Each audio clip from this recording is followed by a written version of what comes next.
It is Wednesday, my dudes.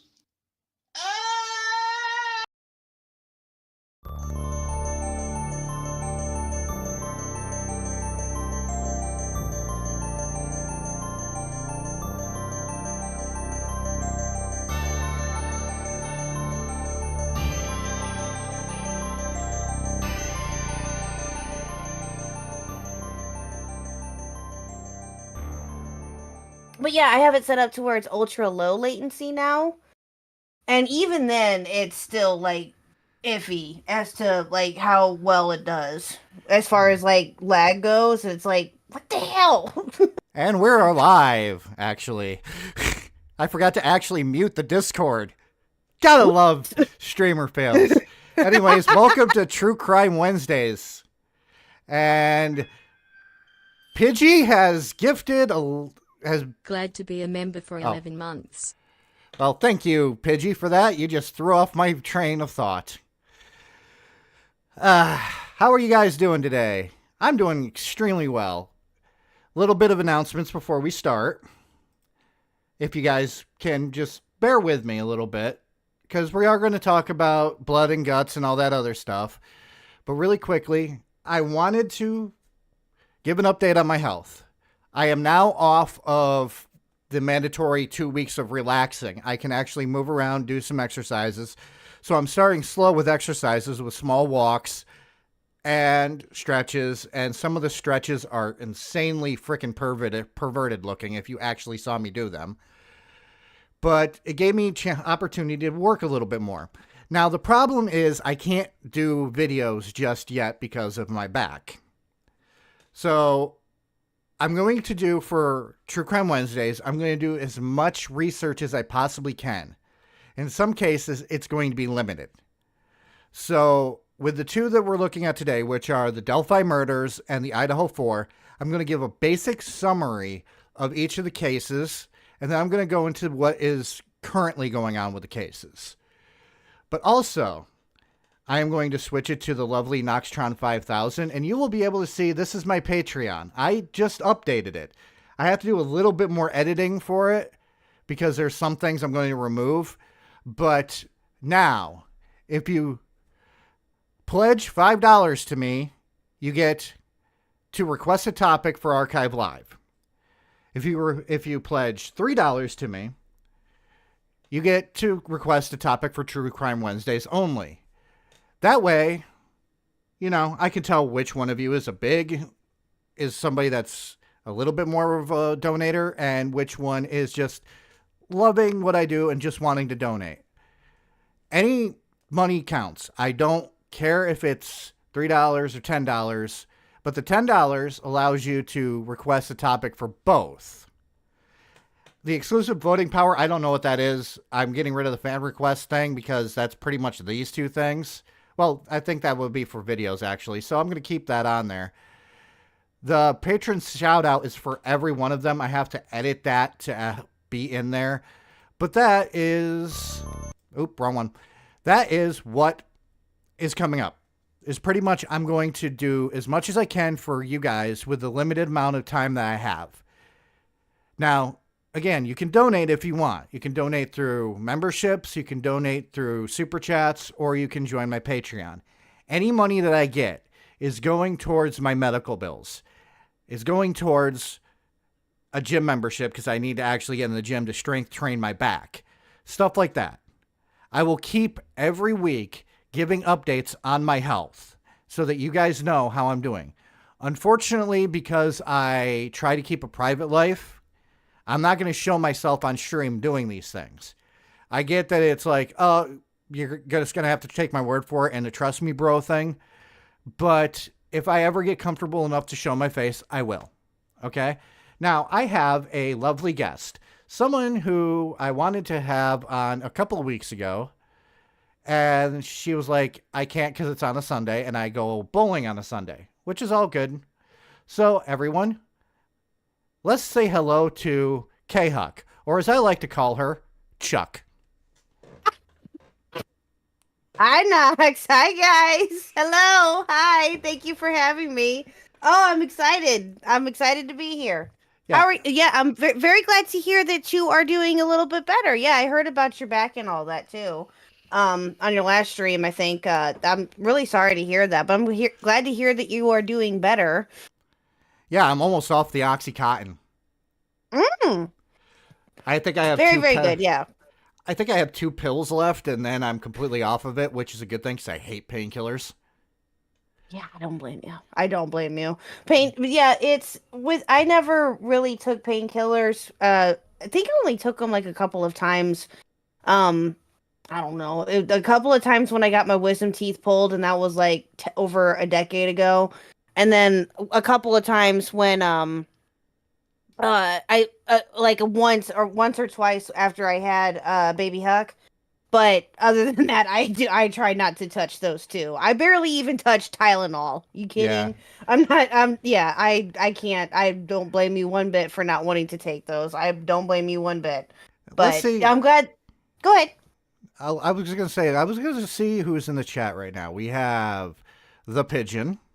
Mm-hmm. We have somebody named K-Huck. Oh, I don't know who that is. Get him, Yeah. ban him. I mean, that kind of looks like Cuck, but, or Chuck. There's Nintendo Mail. Hello, Nintendo Mail. We have Red Chaos. Mr. destroyed my joke about the Digger, or the hurdy-gurdy, so I haven't used that joke in years. Mm-hmm. And I know Spectre's here. One of my normal rotating co-hosts. I'm glad he's Yes. doing better. But he needs to play Baldur's Gate 3 with us. Just saying. Yes, I've heard about this. Yes, I've heard. Yes, I was actually gonna say we need to play Baldur's Gate 3, Spectre. I'm on the bullying train too. I guess I don't know. Play Baldur's Gate 3. So, really quickly, you do have the wrench. I believe that means you can put a link to your stuff if you wanted to. Just drop a link to your channel and stuff if you want. What do you have coming up? What do you have coming up? Oh, we not a whole lot. Tomorrow night, we'll be having tomorrow night and Friday night. Maggot and I, Maggot Edits, who is my lovely, lovely co-host. She and I will be doing a stream tomorrow night. We will be talking to someone that is not necessarily within commentary anymore, but he used to be. He was a co-host to Badwick. His name is Lamp. At least that's his online name is Lamp. Gospel of the Lamp. We will have him on tomorrow night for a conversation. He's a great guy. Really looking forward to talking with him tomorrow. He was supposed to come on too a couple months ago, but some IRL stuff happened with him, and so he reached out to me Sunday night, and he was wanting to come on tomorrow, so that'll be a lot of fun. And then Friday night, we will be having the LOL gals on Friday night. Liana Taylor, Jessica Pizzle, and Leia something. That'll be a lot of fun to talk about their podcast. I'm also, which is a part of a new channel, and I'm not sure if you heard about this, Nox, or not, but there is a new podcast channel that Toxic Piplup of Now Recording created called Still Connected. Yeah, I heard about that. Yes, I am a part of that channel. Nerdy John and I have a podcast on there called The Nerd and the Huck. Our episode, I think our third episode should be coming out Saturday. I believe, I'm not sure exactly, but that's, we haven't been able to really record very much because he's been busy and I've been busy, but hopefully we can. We tried to get one in tonight, but it just didn't work out, so we're going to do tomorrow instead. But we hopefully we'll get one in tomorrow. And then let's see what else. Oh, and there's a potential other podcast that will be coming out there with me too. Be on the lookout for that. Okay. And that's gonna be with someone's very, very special. So I'll just leave it at that. I'm gonna take a guess based off of the chat and say Squatchin'. No, it is not Squatchin'. Because JoJo keeps mentioning Squatchin', so I'm like, oh, Squatchin'? Oh yeah, Squatchin' has a podcast too. I apologize. That's what I think that's what he's referring to. Squatchin' also has a podcast with Empress K called No Name. That's what they've been she's on there with them, and then we got the little gals and Nerdy John and I, and there's a whole bunch of other people that are working on some great stuff that in the background, and those are the ones that are currently have episodes out with, and different things like that. But there will be another podcast that I'm working on in the background too. 'Cause there's a lot. um Yeah, that I hasn't noticed. quite that hasn't quite gotten off the ground just yet. We're still working out the kinks with. It's with someone very, very special, and I will just leave it at that. So hopefully we can get the ground running on that one. But yeah, so let me link my channel first because I'm more special. Sorry. Well, while you're doing that, I'm going to tell people what's coming up. Coming up on my channel this Saturday, I'm going to have my friend Ray, person who I have been friends with for close to 20 years now, on to talk about World of Warcraft and Warcraft fails, because she is a huge Warcraft fan. We're going to go over stories of each other. I'm going to probably have her corroborate the story of me annoying the crap out of her by hitting the space bar and singing the Gummy Bear song. So you guys are going to see from her point of view, if you've heard that story, what she was thinking when I was doing that. Then, that's funny. the next Wednesday, we're going over something that I really wanted to talk about for about a year. There's this guy that keeps getting in trouble that Code Blue Cam keeps doing videos on. And that is a guy named Noah Betts. He just got arrested again. And back in March. And they just released the video on it. So, 4 fucking videos of the same guy making mistake after mistake after mistake. And then... Oh, wow. And then I'm going to do a Christmas stream a little bit early, because Christmas season. It's going to be called God Rest Ye Merry Gentlemen. And it's mostly going to be me bitching about the whole entire nudity on Twitch thing, because everyone thinks I'm a prude now, probably. Mm-hmm. And going over different Christmas fails and a couple of salty gamer moments. Nice. So that's what's coming up. But for now, Nice. we're going to go into the first story that I wanted to talk about. Now, I've been wanting to do this freaking story as a video for so long. Mhm. But I had it planned for 2022. And then they arrested somebody. So I had to wait. Mm-hmm. And then I thought I was going to be able to get to do it. But then the guy's trial date got moved and kept getting moved and kept getting moved. Now it's in January 2024. And that's the Delphi murders. If you guys don't know what the Delphi murders is, well, you live under a rock, or don't watch my streams that much, or don't watch my stuff that much. But I'm going to show you a picture of the people that were killed. Okay? Mhm. And hang on a second, I gotta move. I really hate having too many windows open. This is Liberty German and Abigail Williams, also known as Libby and Abby Williams, or Libby German and Abby Williams. Abigail Williams was 13 years old, and Liberty German was 14, and they were friends. On February 13th, 2017, they decided to go for a hike, and they were dropped off by Libby's older sister Kelsey. The two were hiking near Deer Creek Township in Indiana. They were hiking the Moon High Bridge. At 2:07 p.m., Libby posted a picture of Abby walking across the bridge, and that was the last time they were seen alive. Libby's father was supposed to pick them up at 3:15 p.m., but they didn't show up to the spot he was supposed to pick them up at. And at 5:30 p.m., they were reported missing. Noon the next day, their bodies were found. And this case became cold for years. But the police didn't release a lot of things when it comes to this. And that's why a lot of people thought it was a mystery, because police will normally release certain things. We didn't even know the cause of death until this year. if you can't believe it. But I'm going to show you really quickly what was released. First, the sketch of a man, and I'm going to preference this with, this is from a video that the police found on one of the girls' phones. Mm-hmm. This guy looked creepy as fuck, by the way. Mm-hmm. Yeah, very much so. And the hat is just weird. But the thing is, because they couldn't find somebody to match that description at first, they released a secondary sketch thinking that he might be a younger person, so they released this, which looks creepier. Yeah, that they both are not. They're both very unsettling, yes.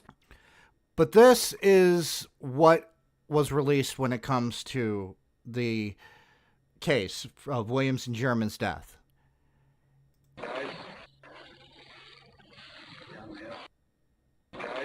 That's all it is just somebody saying, guys, down the hill, and somebody walking behind them across the bridge. Oh, wow. Well, in 2022, Richard Allen was arrested. Now, I think this is Richard Allen. Creepy. Very, very creepy. Now, really quickly, guys, does this guy look like he's all there? Mm-mm. This guy, Not to me. No, he's not. Nope. This guy confessed to the police that he's the one who killed the two little girls. But he also, while he was in custody, confessed to his wife. The reason why this case hasn't gone to trial yet, and I'm going to say this really quickly, that with both of these cases, they're not at trial yet, so both are presumed innocent until proven guilty. So we're just talking about them as subjects, not actual murderers. But he actually began exhibiting strange behavior, including soaking his legal documents in water and then eating them. He also, this is actually going to trial because he has recanted his confession to the police, stating that he was coerced by the police, who he believes are a part of a cult of Odinists, which I don't know what an Odinist is. But I'm going to really quickly fix this so that there we go. So this guy thinks that there's a cult that killed. His defense team also has stated that it was actually a cult that killed the two kids, and it's a cult of Odinism, which I guess has something to do with Norse mythology. Yeah, that's what I was thinking. Okay. Well, back in, I can't remember exactly when, I think it was in November, his legal team quit. So I'm going to pull up this really quickly. This is not a day to celebrate. This is a story of the murder so far, of the case. And I want you guys to listen to some of this stuff. Okay? Now, as always, I'm going to pause once in a while to make my own comments. If you want me to pause it, just tell me to pause it, K-Huck. We're going to go over this, and I'm going to actually, I forgot to grab the link for this. So here is the link, guys. This is from the Law and Crime Network, and a lot of the sources that I'm using tonight is Law and Crime. Yeah, it's apparently a religion that follows Odin, but this guy's just cracked in the fucking head. I'm just going to say that. So here we go. But the arrest of Richard M. Allen, let me know if you guys need me to turn it up. on 2 counts of murder, is sure a major step in leading to the conclusion of this long-term and complex investigation. And it has been a long-term investigation. Think about it. This happened in 2017. So now it's 2022. It took them this long to find somebody that even remotely matches the description. Oh, God. And like I said, we didn't even know the cause of death until this year, until stuff was leaked. And it was the leaking of stuff dealing with the case that caused the two defense attorneys to quit. but I'll get to that in a second. First, I wanted to go through the story so far. Welcome back to Sidebar here on Law and Crime. I'm Anjanette Levy. It's been 5.5 years since two teenage girls, Abigail Williams and Liberty German, were murdered in Delphi, Indiana. There were a lot of people who wondered whether these murders would ever be solved. I'm one of them, by the way. I didn't know if this was ever going to be solved, and I was going to do a freaking video on it. Well, I heard about this when it first happened too, and obviously it was horrific, and all of this is absolutely horrific, and I hope that these girls get justice. But I was thinking that too when I initially heard everything. Well, I didn't hear everything, but I had heard that they were still trying to figure out what was going on with it, and I really was having a hard time keeping up with it. And I was thinking, are they ever gonna get this together? In the amount of time that I was following it, but it's so horrible. And like I said, I've been following it for my channel for a very long time. Now, I'm going to spoil something. What was found, the cause of death, was stabbing. They were stabbed to death. Yes. That's one thing. The second thing is the reason why I doubted this was ever going to be solved is there was no witnesses to the crime. There was no evidence at all. The only thing was that they released, at least, was the stuff that was the down the hill on the video. There's more to the down the hill audio than just down the hill, but they have never released it, and I don't think it got leaked. But I know one thing that did get leaked, and I don't think it's been put on the internet yet, but leaked to reporters were crime scene photos of the two girls' dead bodies. And I'm going to say this. I am not like a lot of the true crime channels that got in trouble earlier this year because they were about blood and gore. I'm not about that. I'm never going to show you children dead.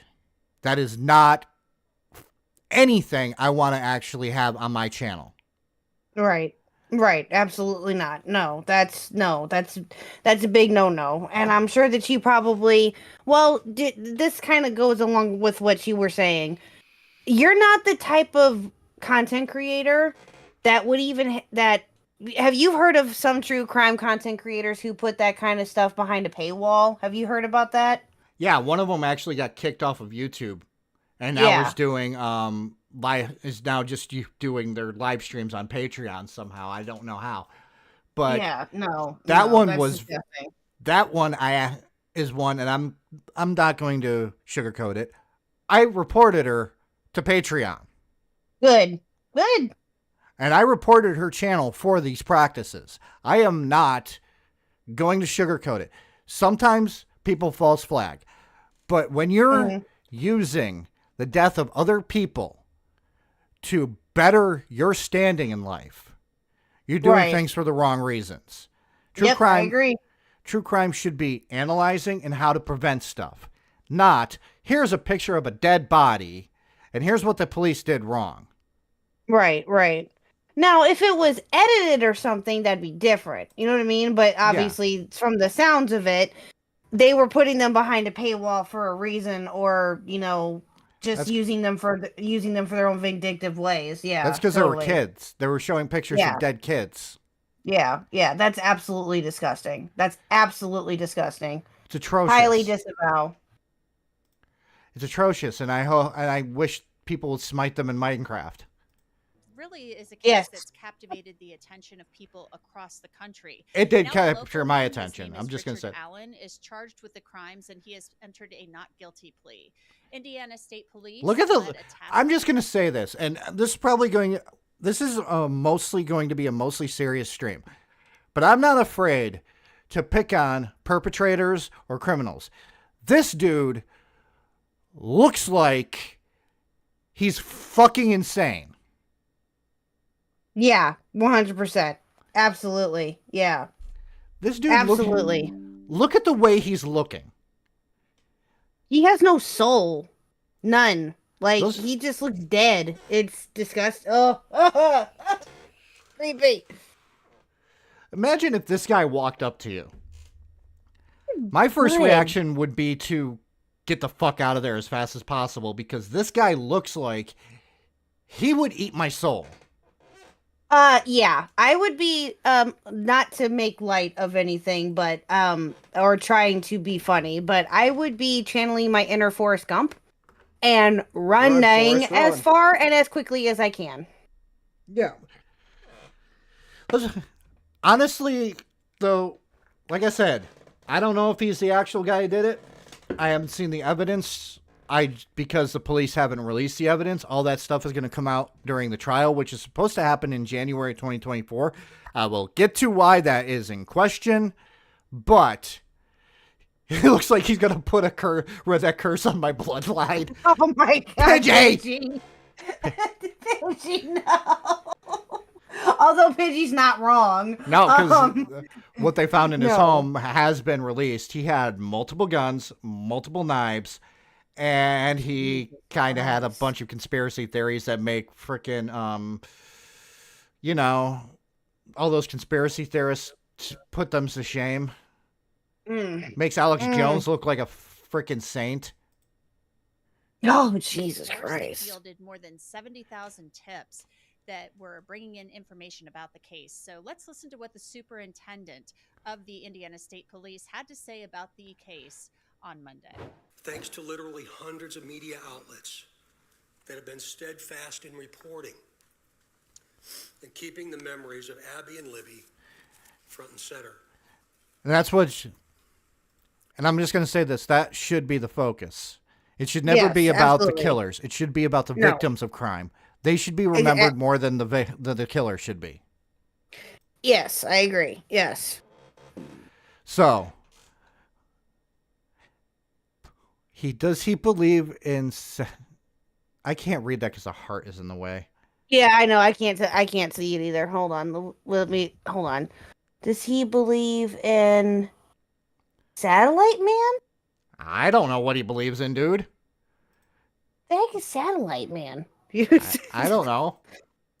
Is that what it says? Many Hold of you on.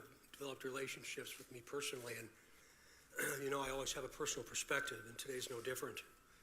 But from a very personal perspective, you all have provided inspiration and support, even while oftentimes frustrated with us and me. You continue. I'm just gonna say, I know I'm pausing a lot, but let's face it, I don't want to be XQC or any of those other people. But he has a point. I'm pretty sure that the families of Abby and Libby were getting really frustrated with the police. Oh yeah, 100%. No, y'all, y'all know that I am a parent, okay?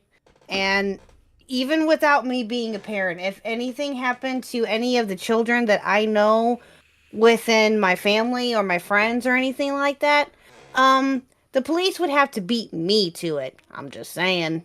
Never mess with a mother.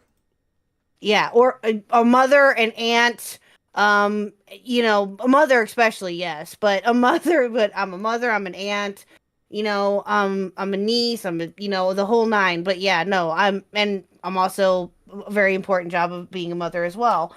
Oh no. The police had to beat me to it. I'm not a parent, and I have a fear that if I ever become a parent, that the minute that kid is out of my sight, I'd be like, okay, who's going to try to murder them? It's because of stuff like this.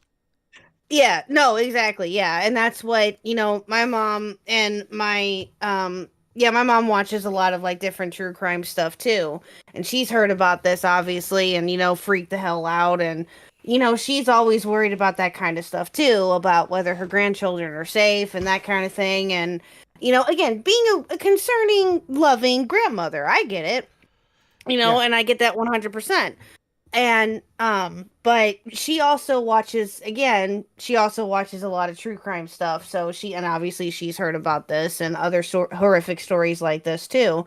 But you always worry, but at the same time, you try your best to not let that overtake you, but it's really hard to do that with stories like this. No. Super difficult to do that with stories like this. And my heart goes out to this family because holy crap, they have waited a very long time for somebody to be brought to justice for the murder of their children, of their babies. I can't even imagine. I cannot. No, I can't. That's absolutely. It makes me so sad. We'll get through it. Trust me. About that. We'll get through it. That one day we would all be here participating and sharing this news. And joining me to discuss the arrests and the investigation are the hosts of the Murder Sheet podcast. They are Anya Kane and Kevin Greenlee. Anya and Kevin, welcome to Sidebar. Thanks for coming on. That guy looks like he should actually just shave his head. I'm sorry. Yeah, I'm not trying to be funny, but he looks like he's an intelligent man, but that friggin' hairdo just looks like bedhead. Yeah, a little bit. I mean, not to judge either. I agree. I think that he would look better bald, but that's just me too. Yes, yeah. I agree.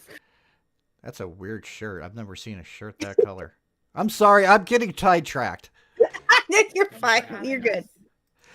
Just imagine what it was like for me to write scripts and to read them. Yeah. I'm getting sidetracked all the time because I'm like trying to read it and I'm thinking I could make a funny joke here. Dude. Oh, I think that I can't.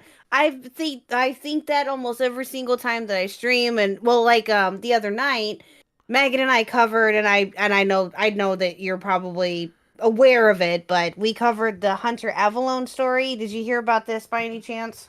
I live under a rock usually. Okay, so I disconnect from the internet as soon as I'm off stream. Gotcha.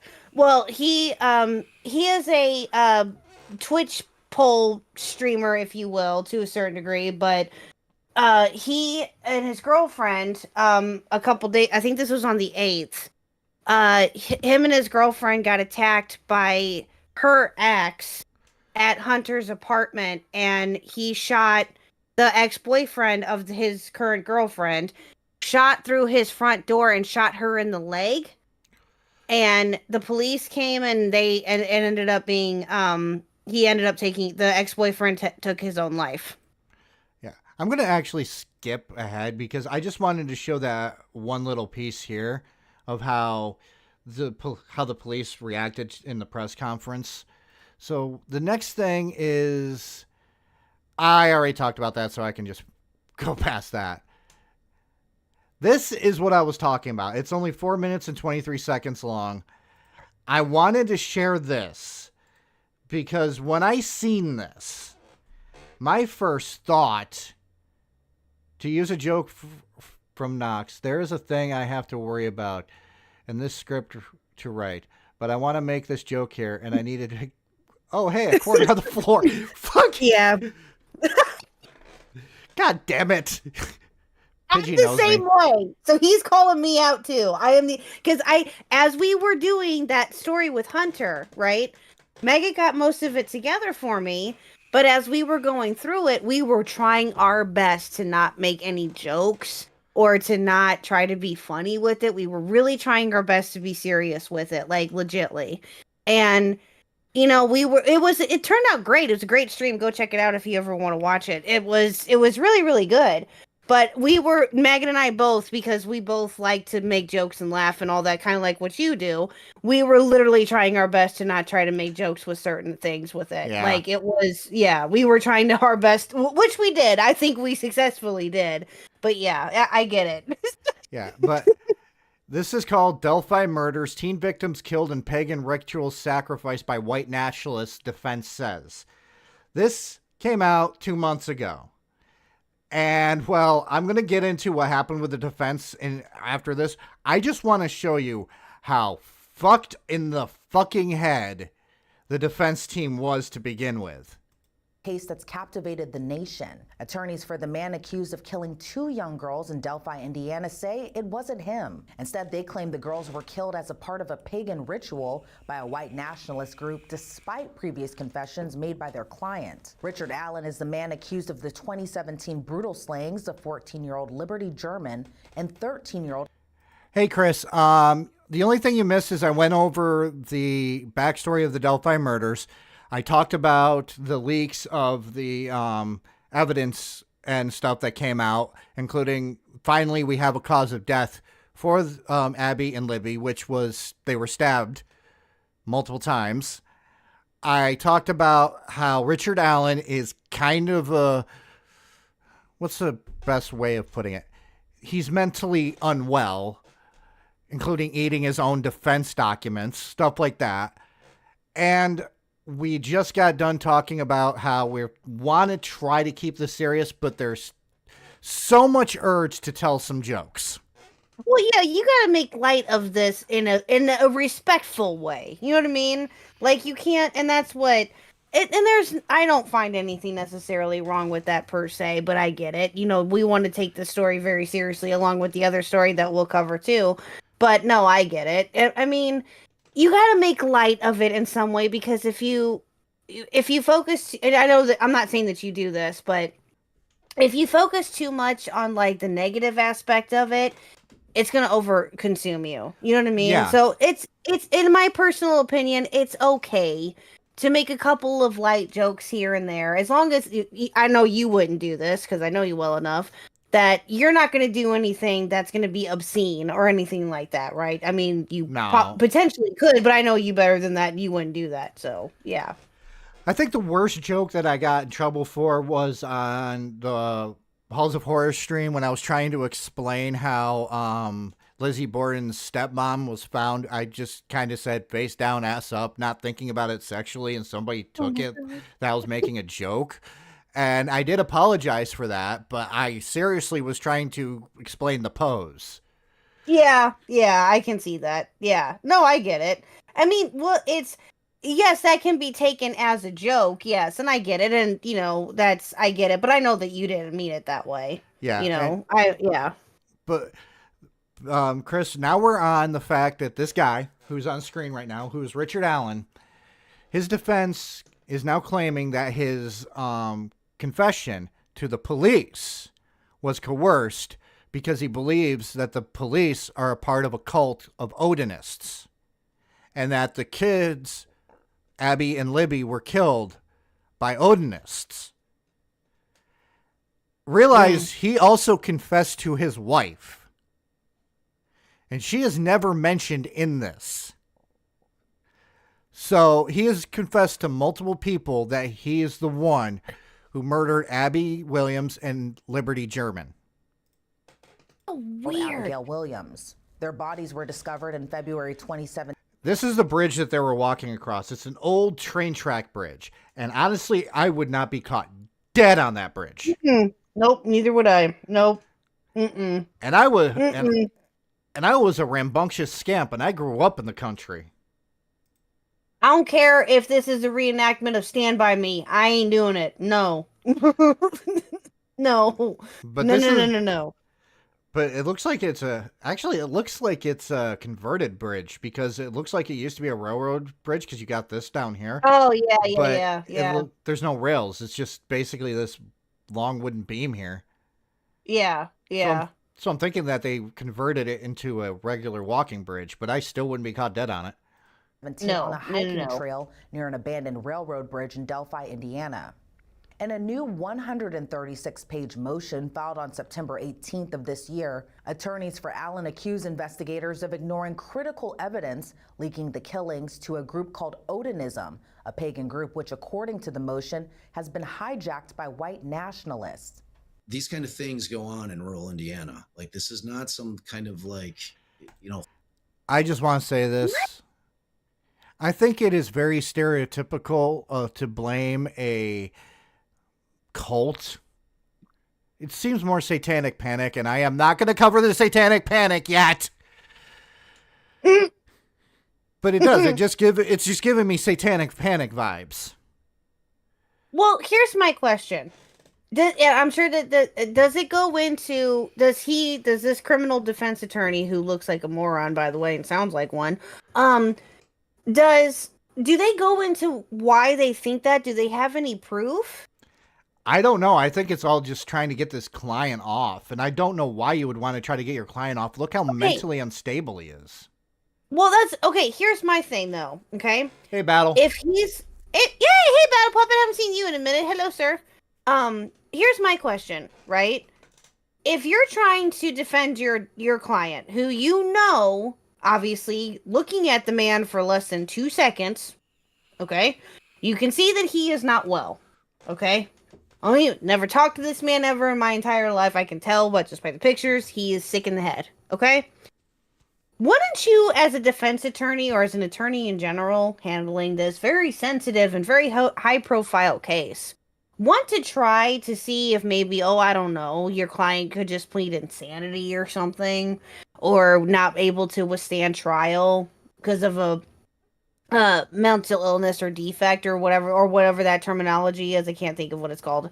Or plead insanity. Wouldn't you think that that would be the smarter way to go?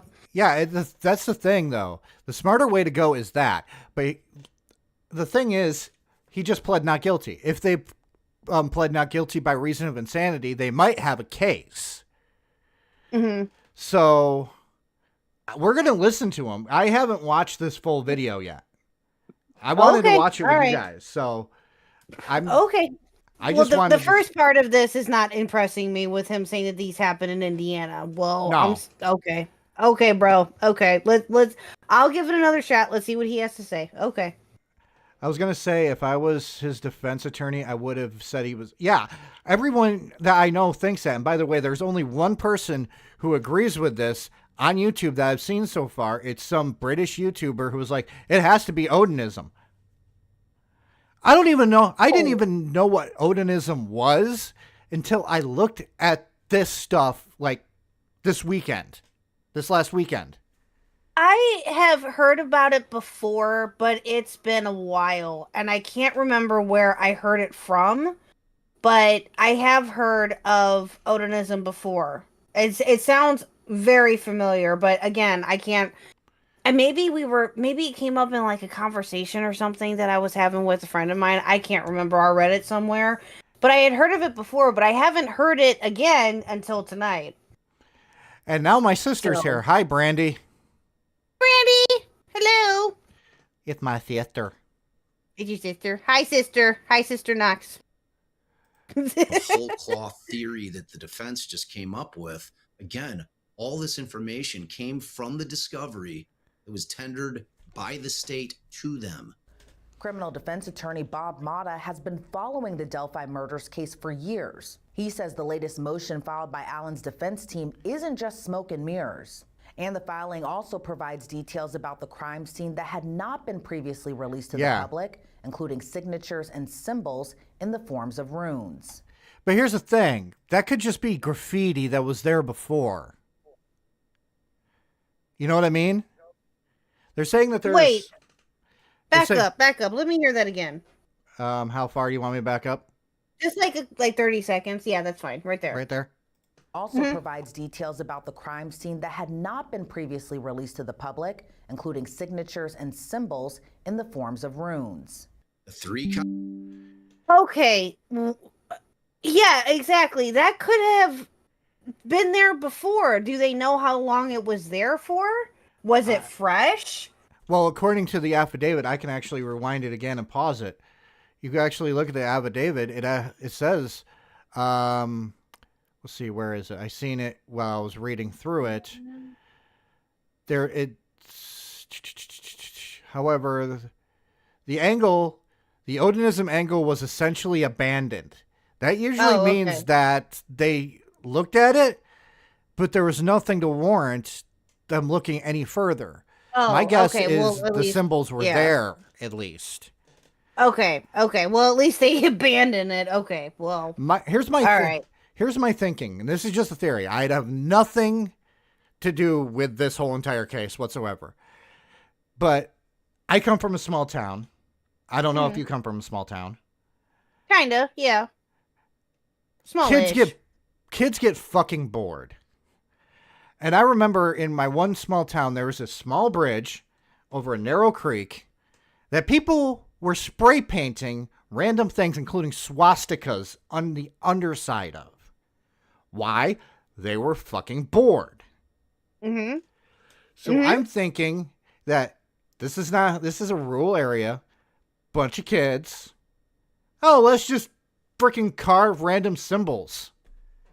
Yeah, exactly. Yeah. Yeah. You see that. I see it quite a bit where I'm from too. And not to give too much away, but I'm not too far from St. Louis. From St. Louis itself, from like St. Louis County and St. Louis City. I see it all the time when I go downtown. Everywhere. On all the buildings, downtown, by the arch. It's everywhere. There is graffiti everywhere. In the bridge of the town that I live in, which I live in a town of 500 people, there is graffiti on the bridge. Right underneath it. It's not uncommon for kids to just do that crap. No, it's not. So a kid knows something about runes. People think, oh, that's kind of far-fetched. You realize that everyone knows at least one fucking rune. The symbol for Bluetooth. Yeah, that's true.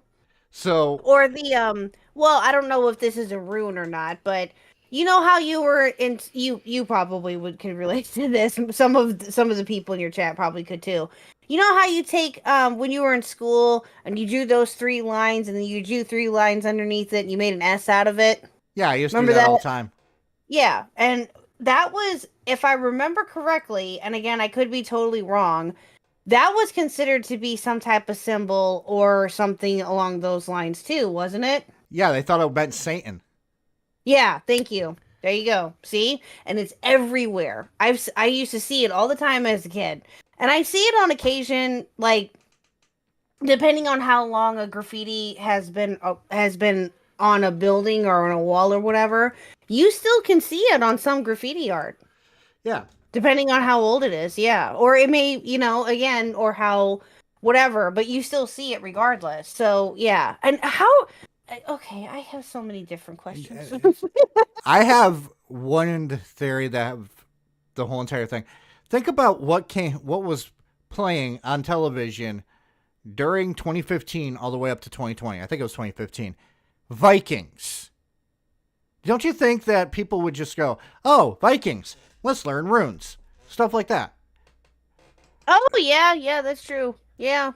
Now I want to read Pidgey. I really want to read Pidgey's comment here. It says, Your Honor, my client talks to starfish people and argues with dung beetles. Can I please take the insanity plea? I don't want to hear about the moon runes he saw in the moonshine. Pidgey! I did it for you. No, I was thinking, God damn it, that sounds like some of my relatives. But anyways, let's get back to Beardy McBeardface. And the evidence that they saw at a crime scene, that they thought that it looked like a ritualistic killing because of the... There are a lot of times that police think that something looks like a ritualistic killing. It turns out to not be a ritualistic killing. Well, anything to do with a knife, for an example. Yeah. Well, here's my question. Yeah, I've heard that before. Here's my question, okay? Where did they, and they probably said it, and if they said it, I must have missed it, I apologize, but what boggles my mind is how they came to Odinism. That's what I know. How they came to that and why they tried to use that, and that's what I'm trying to figure out, is why that specific one. You know what I mean? Was it, how do they know that that's Odinism, or how did they find out that it was Odinism? I think it has to do with Nordic runes. I think that's what it is. Nordic runes. Okay, well, yeah, that would make sense then. But still, like, again, that's not a very common thing to hear nowadays. Again, you just heard of it while you were researching this. Yeah. I heard it, like, briefly a way long time ago. Can't remember when, like I said. So that's a very specific thing to know about and to actually point out and to actually use as not only just as a defense, but just in general having the knowledge with, right? And just know it right off, or to be able to know it or whatever. But it's, yeah, I have so many different questions. Okay. Trust me, when I was listening to this, or not listening to this one particular, but a different one, I was asking so many freaking questions. Like, why a defense lawyer has a fucking skunk beard. Look at this. Black on two sides, white in the middle. That's the most important question of them all. The tree branches and the way they were positioned, but more importantly to me, Tree branches also have nothing to do with it. They're in the middle of the fucking woods. Exactly. This isn't Unless the Blair they Witch replaced- Project. Unless they were placed in a certain way, that even then that's a reach. That's reaching. Reaching. Reach, honey. Reach. Keep reaching. I want you guys to realize, even though that a lot of stuff was leaked that the police were trying to keep under wraps until the actual court case, this guy is going off of stuff that he has no idea about. Here's how I know this. This was 2 months ago. The leaks happened in November. So this was September 20th, 2023. My brother's birthday, by the way. No. This came out on that. The leaks did not come out until November. So this guy is just reaching. This guy doesn't know as much about the case Yes. as he thinks he does. Yeah. Again, think reach, it was honey. bodies. Reach. Yeah, it's just a big fucking reach. were positioned in certain, with arms being up, with their heads in certain directions. That has still nothing. Okay, I'm going to point this out. I've done a video on this. Mia Zapata was found with her arms stretched out and her feet crossed in the middle of a fucking road, looking right next to a church and a community center run by a church in a Christ-like pose. You would think that the person was trying to make a point when it comes to religion. Turned out, no, he was just dragging the person there. The way the body is positioned isn't always meant to be symbolic of something. Oh, yeah, that's true. Yeah. Well, I mean, in that, okay, I will say this, though. I get how that could potentially lead to that, but you have to, again, you have to have certain evidence to be able to back that up with, right? It's okay to use it as somewhat of a theory, but if with how you described it, if she was pointing towards a church or she was directed towards a church or something, is that right? She was in a roadway in between two churches, or a church and a community center run by a church. Okay. She wasn't pointed at any of them. Her hands were pretty much pointed at them. Okay. So again, I can understand that being a theory, but again, like I said, you have to have some type of evidence in order to back that claim up with. And yes, as you just pointed out, sometimes that's not always the case. It could just be how the body was laid. And think about Bodies this. lay weird. They lay weird in general, even when you're alive. I mean, I'm just saying. And think about this. If the pagan ritual thought process was dismissed by the police, there's probably a good reason for that. Yeah. Just saying. Yeah. So keep this in mind when you're listening to this guy. Realize the police have already decided to dismiss the idea of a pagan ritual. An Odin ritual, whatever it was. They ruled out human sacrifice. This guy is trying to make a case that it could be human sacrifice. Jesus Christ. So who am I going to believe? Right, a defense attorney that has nothing to do with the case, or the police officers who investigated the case? Right, exactly. Can I read off what Battle Puppet said real quick? Yeah, go ahead. Because he's being butthead. He said, but K-Hug Vader, the bath salts and the septic tank fumes told them so. Listen, Battle. Listen here. Just because they listen to the bath salts doesn't mean that it's right, okay? I'm just saying. Go ahead. When I listen to the voices in my head, they only tell me to go to the zoo to let the flamingos loose. Oh, well, there you go. And then the blood on the tree, that seemed to appear to be the letter, that looked like a letter F. According to the new motion, a former assistant police chief named Todd Click allegedly notified prosecutors about the lack of evidence against Allen in comparison to looking into Odinist followers in the area. In the filing, Allen's attorneys argue someone else. By the way, I also have to point out in his confession, he actually stated, without looking at this picture, that he was wearing a dark blue jacket and blue jeans and a dark shirt and a black shirt underneath. Oh, So, what do you see here? but he still pled not guilty. Yeah, because he says that his confession was coerced by Odinists working for the police. Yeah, that's no. So, welcome to the insanity. Committed the gruesome crime. Defense attorney Bob Mata agrees. Where's the case against Richard Allen? What's his motive? He confessed. Exactly. That is the case against him. And not only that, but a lot of the stuff that is against him, we don't know yet because the court case has not happened. He has not been brought to trial yet. And I'm going to explain why after this freaking video, Mr. Skunkbeard. I mean, like, I haven't heard any of that with Richard Allen. Right now, they're hanging their hat on the case that for some reason, because typically people don't confess on jail calls that they know are recorded. Like, typically, that's not a... He confessed to the police, he confessed to his wife, and if I remember right, he also confessed to his mother. Mm-hmm. Oh, did he? Oh. I just remembered that part. Sorry. Oh. So No. That makes sense, though.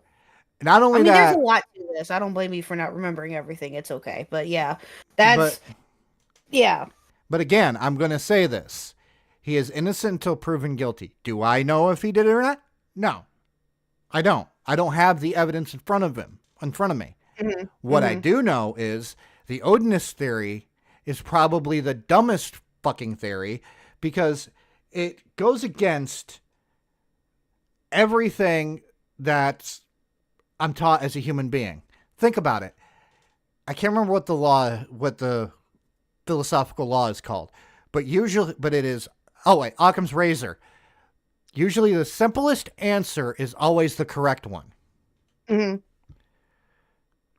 So, which is more likely?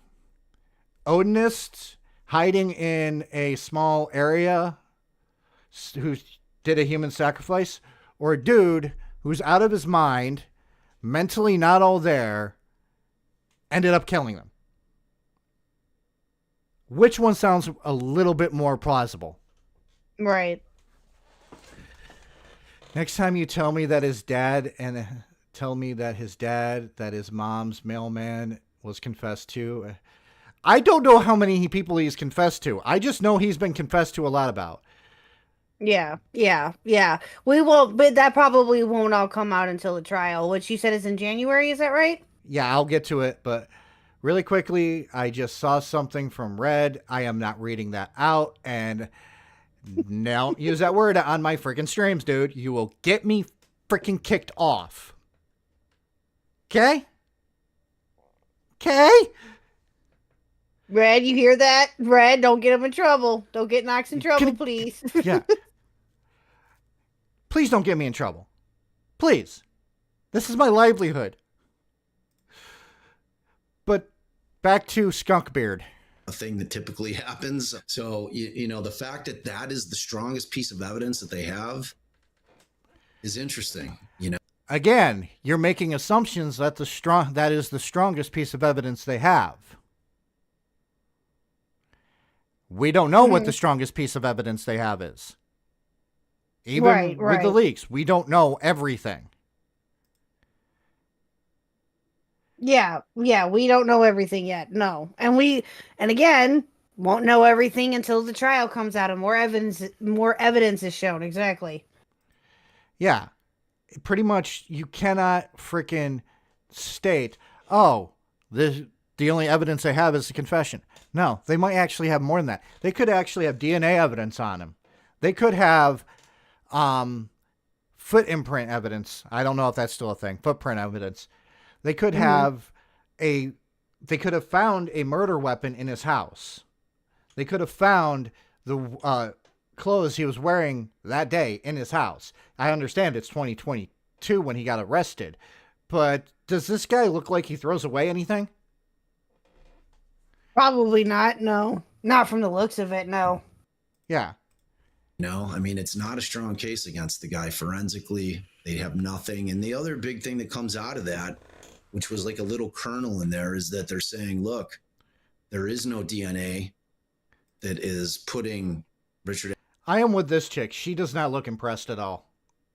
No, she's just nodding and going, mm-hmm, yeah, no.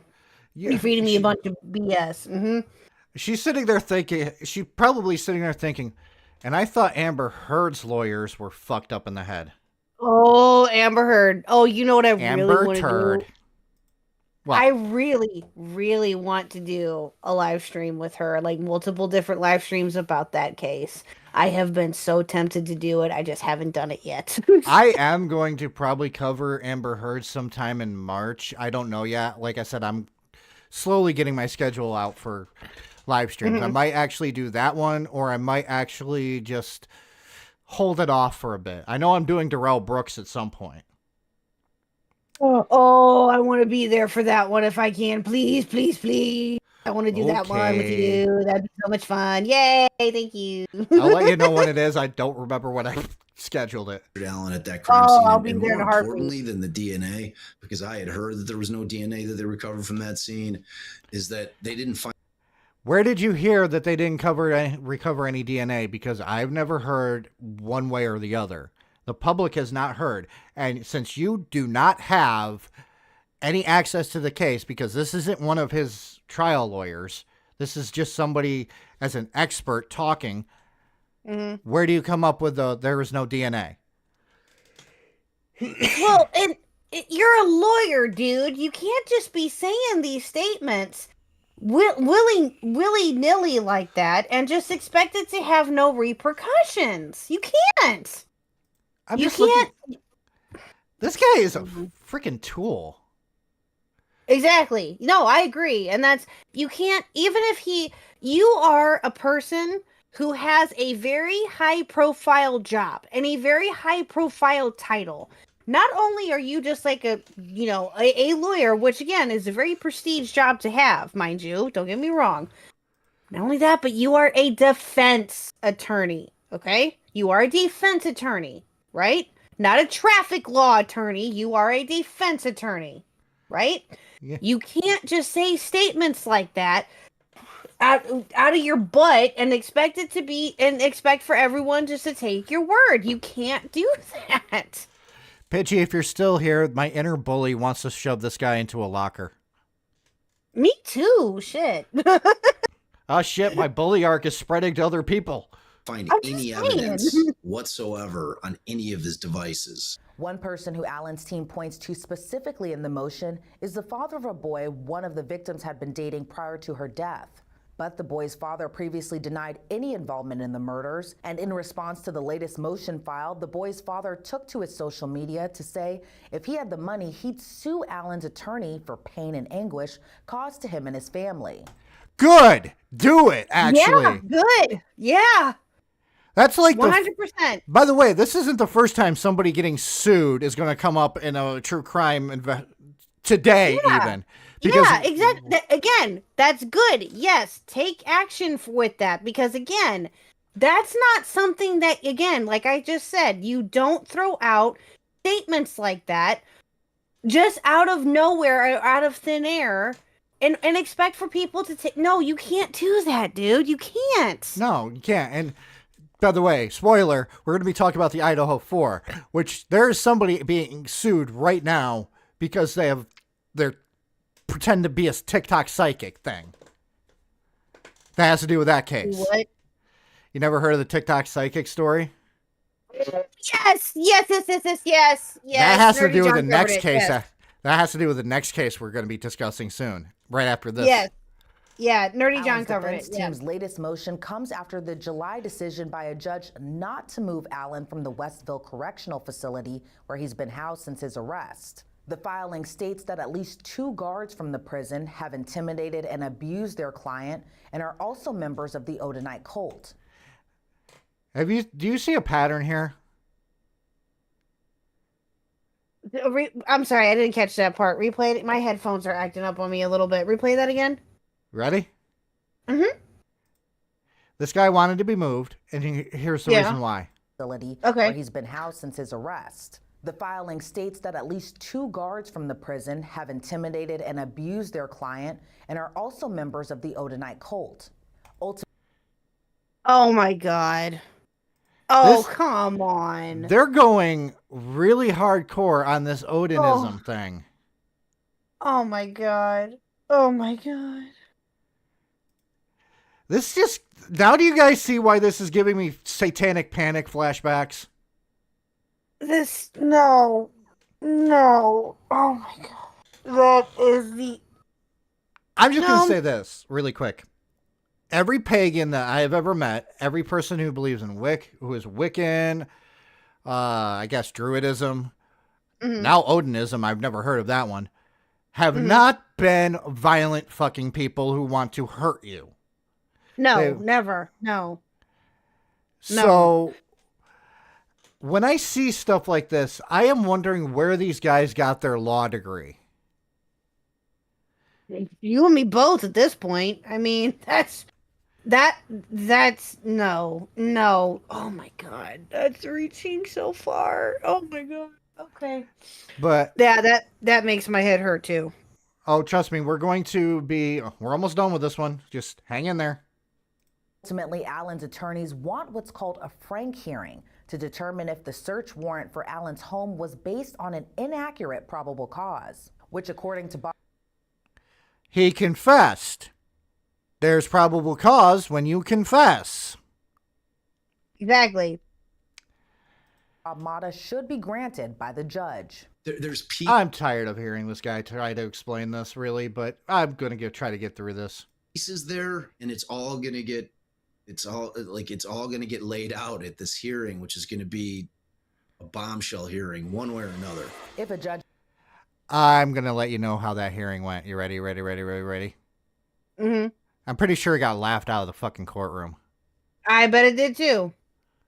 grants a hearing and rules in Allen's favor, all of the evidence collected as a result of the warrant will be inadmissible in the murder case. Allen's murder trial is slated for January of 2024. Yeah, you want to hear the latest on that? Let's go to that really quick. Prosecution response to the defense of ritualistic murder theory in case of Odinism is unfounded. As in, yeah, it's pretty much unfucking founded. I'm just going to say this. I'm pretty sure the motion filed in September was pretty much thrown out because the latest I have heard about this is this one. You see, the two lawyers that were kind of, doing this, or sorry, coughing time. The two lawyers that were working on Richard Allen's defense decided to recuse themselves from his defense. Okay? Mm-hmm.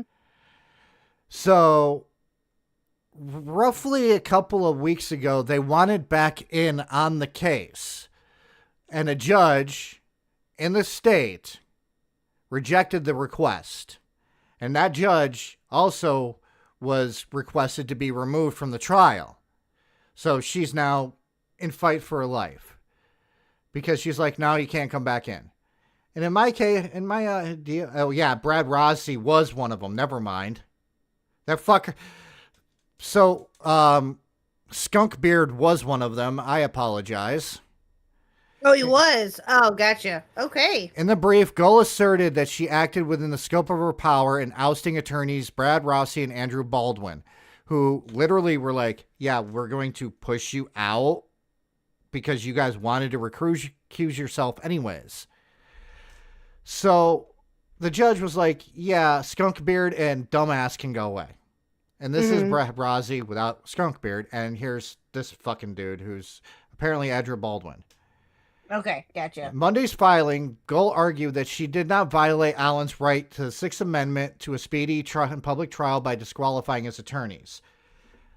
This is what's holding up the case right now, is this fight between the defense attorneys and the judge. Mm. And it's going to the Indiana Supreme Court, last I heard. But Gull acted... Okay. this is what the document about it says. Gull acted within her discretion to remove Baldwin and Rozzi over their objections. Now, what were they objecting to? The fact that all the evidence was leaked. Well, not all the evidence, but there was evidence that was leaked. Which you would think they would, and they could actually argue a little bit more. But instead they were I just would like... think that they would too. But yeah, they're just... It's just a shit show. Well, I'm sorry, I don't mean to interrupt, but you would think that they would want, unless they're just trying to use that as an excuse to try to be recused from the case, which may be the case. I don't know. At least that's what I'm thinking right now. I'm just thinking out loud, essentially. Excuse me, but why would you want to stay on or argue with a judge if you? Why? What is the point? You're just holding shit up, bro. Like, why would you do this? It doesn't make any sense. None of this makes any sense. None of this makes sense, and it's just turning into a circus because what's holding this up is this whole entire fight. And it's close to January 2024 when this trial is supposed to start. Can you imagine if, when the Amber Heard and Johnny Depp case was going on, can you imagine if everything was held up because the attorneys were arguing with the judge? Do you know how much outrage there would be? Yeah, but there's the other article. 2 attorneys who previously represented accused Delphi murderer Richard Allen before the presiding judge disqualified them are imploring the Indiana Supreme Court to reinstate them, arguing Special Judge Fran C. Gull unconstitutionally ousted them against Allen's wishes. Thursday's filing is seeking to reinstate the original defense team of the attorneys Brad Rozzi and Andrew Baldwin, comes amid a bitter legal battle with Gull that has taken several bizarre turns over the last few months. You don't say. I'd say so. The issue first went to Indiana Supreme Court when attorneys representing Allen filed a writ of mandamus. Requesting that Rozzi and Baldwin be reinstated and that Gull be removed from the case for violating Allen's right to a speedy trial and choose his own counsel. So they're pretty much going, the Odinism thing is real. And the fact that the judge disqualified us means that she's a part of the Odinism cult, and we want to be back in and fuck her. Oh my God. That's so sad. Oh my God, no. No. That's what I mean, is that, I don't get it. I don't understand. If you smell toast, let me know. If you smell burnt toast, we have a problem.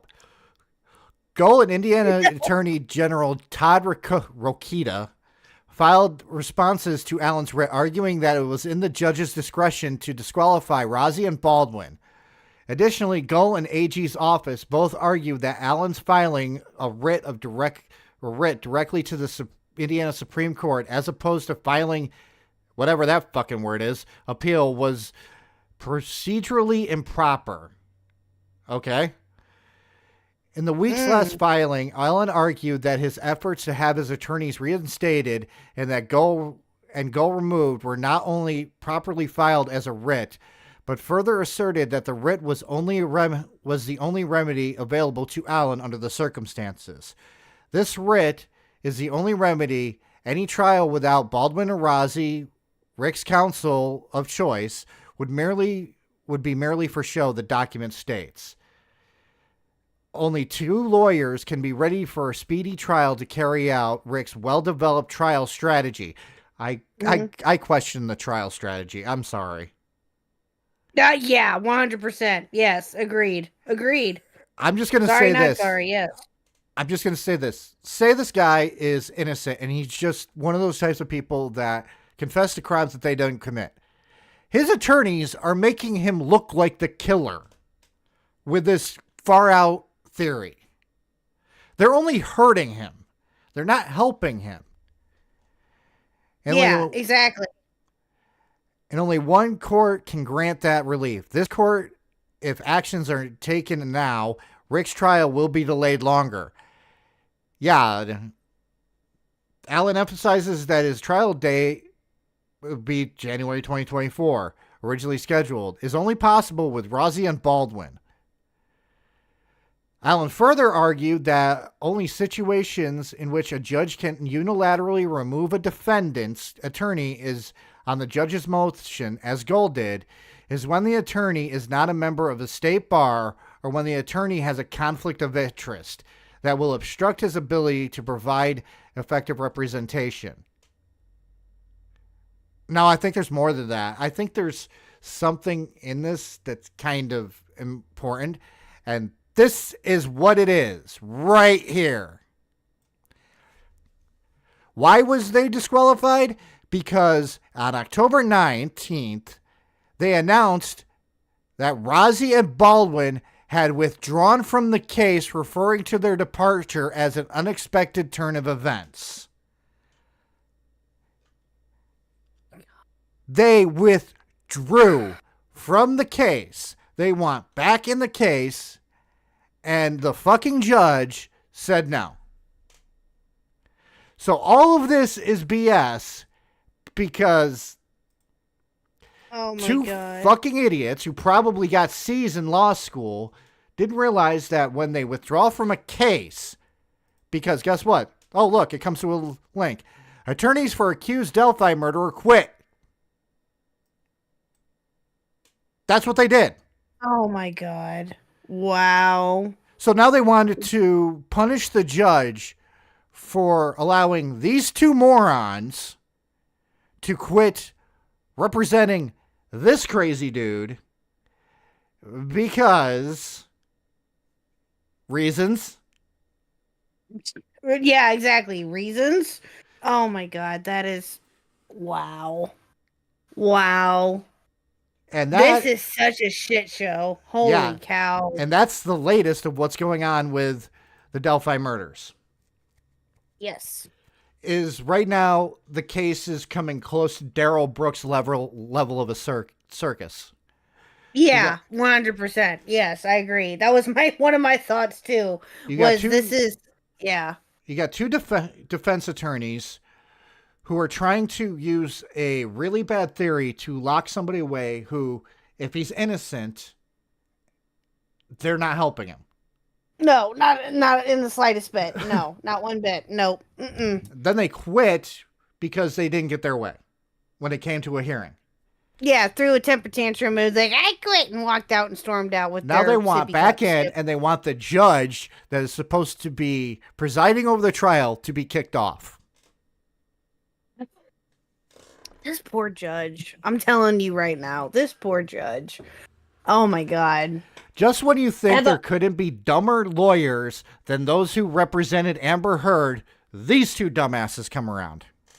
Well, I also felt bad for the judge in the Darrell Brooks case. Oh my God, that woman had the patience of a flippin' saint. Are you kidding me? But still, that poor judge. I mean, again, you know, hopefully when more info comes out about the trial, or when the trial comes out, more info will come out, and we'll, you know, hopefully I will be following this up again. So hopefully we can get more info then. But all right, are we moving on to Idaho? Really quickly, I'm going to be covering Darrell Brooks in the middle of January.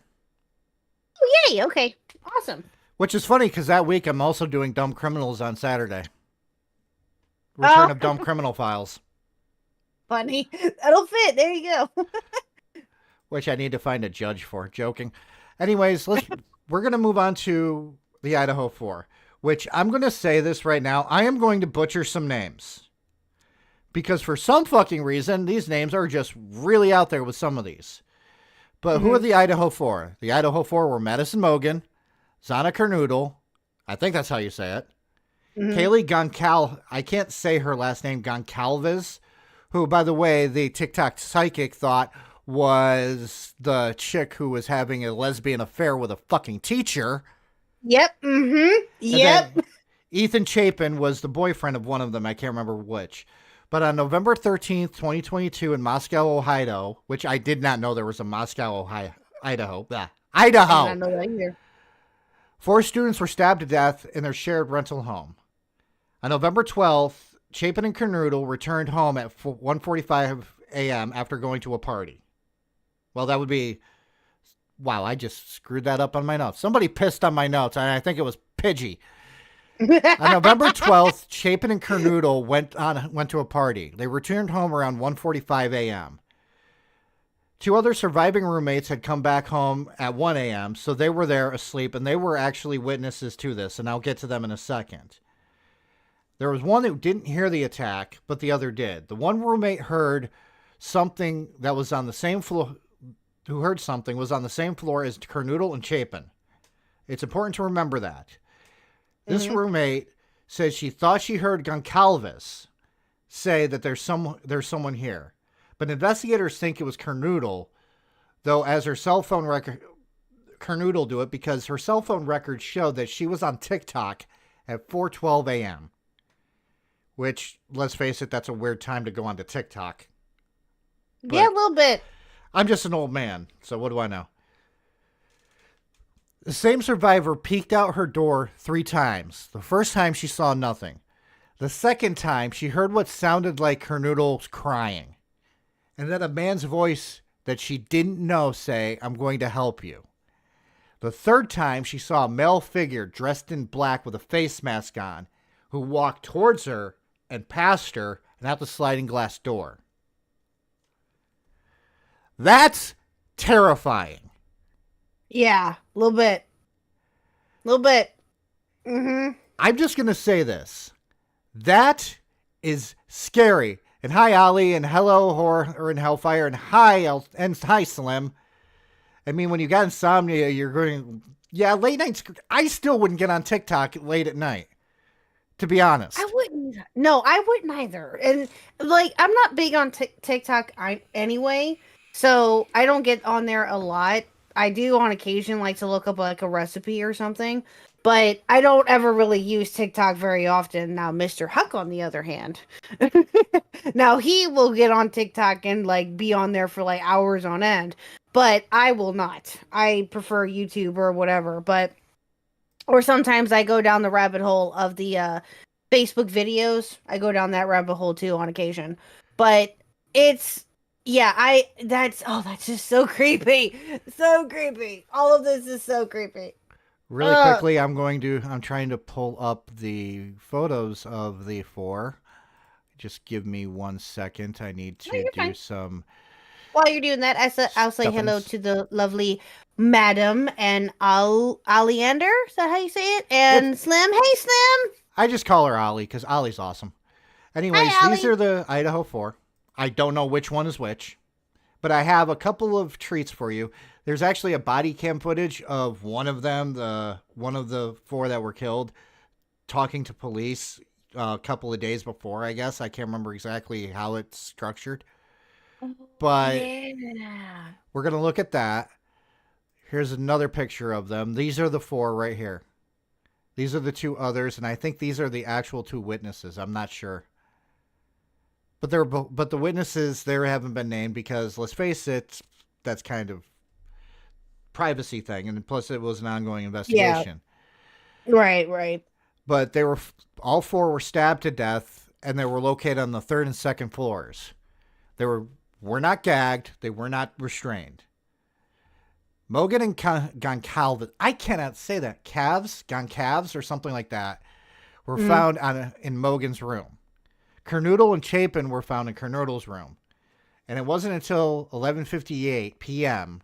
or not a.m., sorry. Again, someone pissed on my notes. 11:58 a.m.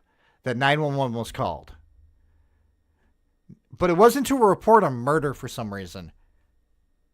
This is a creepy thing. The 911 call was for an unconscious person. Oh, that's right. So yeah. there was an investigation, which again I didn't have time, and I apologize to the people who really like my in-depth stuff. I don't have as much time to research as I used to because I'm fixing my health. So we're just gonna have to fast forward to talk about this man, Bryan Kohberger. And I'm going to do and this part is going to be a deep dive on this man alone. Because this man is kind of weird. A little bit. And I swear it was Pillman who did. Which Pillman, Pidgey? Who's Pillman? Brian Pillman. He's a dead wrestler. Oh. But I'm going to say this. What's he talking about? Okay. But I'm going to say this about Brian Kohberger. This guy's tall. Wicked tall. Imagine this guy walking towards you. For some reason, I'm guessing that he didn't see the girl standing in the doorway because it was dark and out and stuff. Yeah. But it's still terrifying knowing this guy walking towards you with a weapon because obviously he stabbed people. GTFO. That's what I would be doing. At least I hope I would be anyway. I don't know what I would do, but the chick was frozen in fear and he just walked straight by her. See, that's the thing though, is that again, I don't know what I would do in those circumstances. You know what I mean? Like I would either be bolting out the flipping door with Baby Huck and we'd be going wherever we could, or I would be standing there pissing my pants. I'd be One or like, two situations. fuck this shit, I'm out. Exactly, yes. I would hope I would be like that, but I gotta fix the screen again. Give me a second. Entertain. You're good. Okay, I shall entertain. Hello, chat. Hello, everybody. Thank you for coming out here tonight. This has been very informative and actually kind of a lot of fun. The funnier thing is Ashley Gillard, I think that's her name, the TikTok psychic, thinks that frickin' he was hired by the dean or the professor of history. Yep. As a hitman. By the way, this guy, and she stated that, it was to help him get into school. He was already in school. He was in a different college. Which I'm going to get into.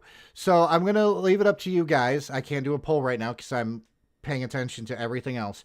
One in the chat if you want me to go into the video that I have first, or to the 5 people who knew Brian Kohberger first.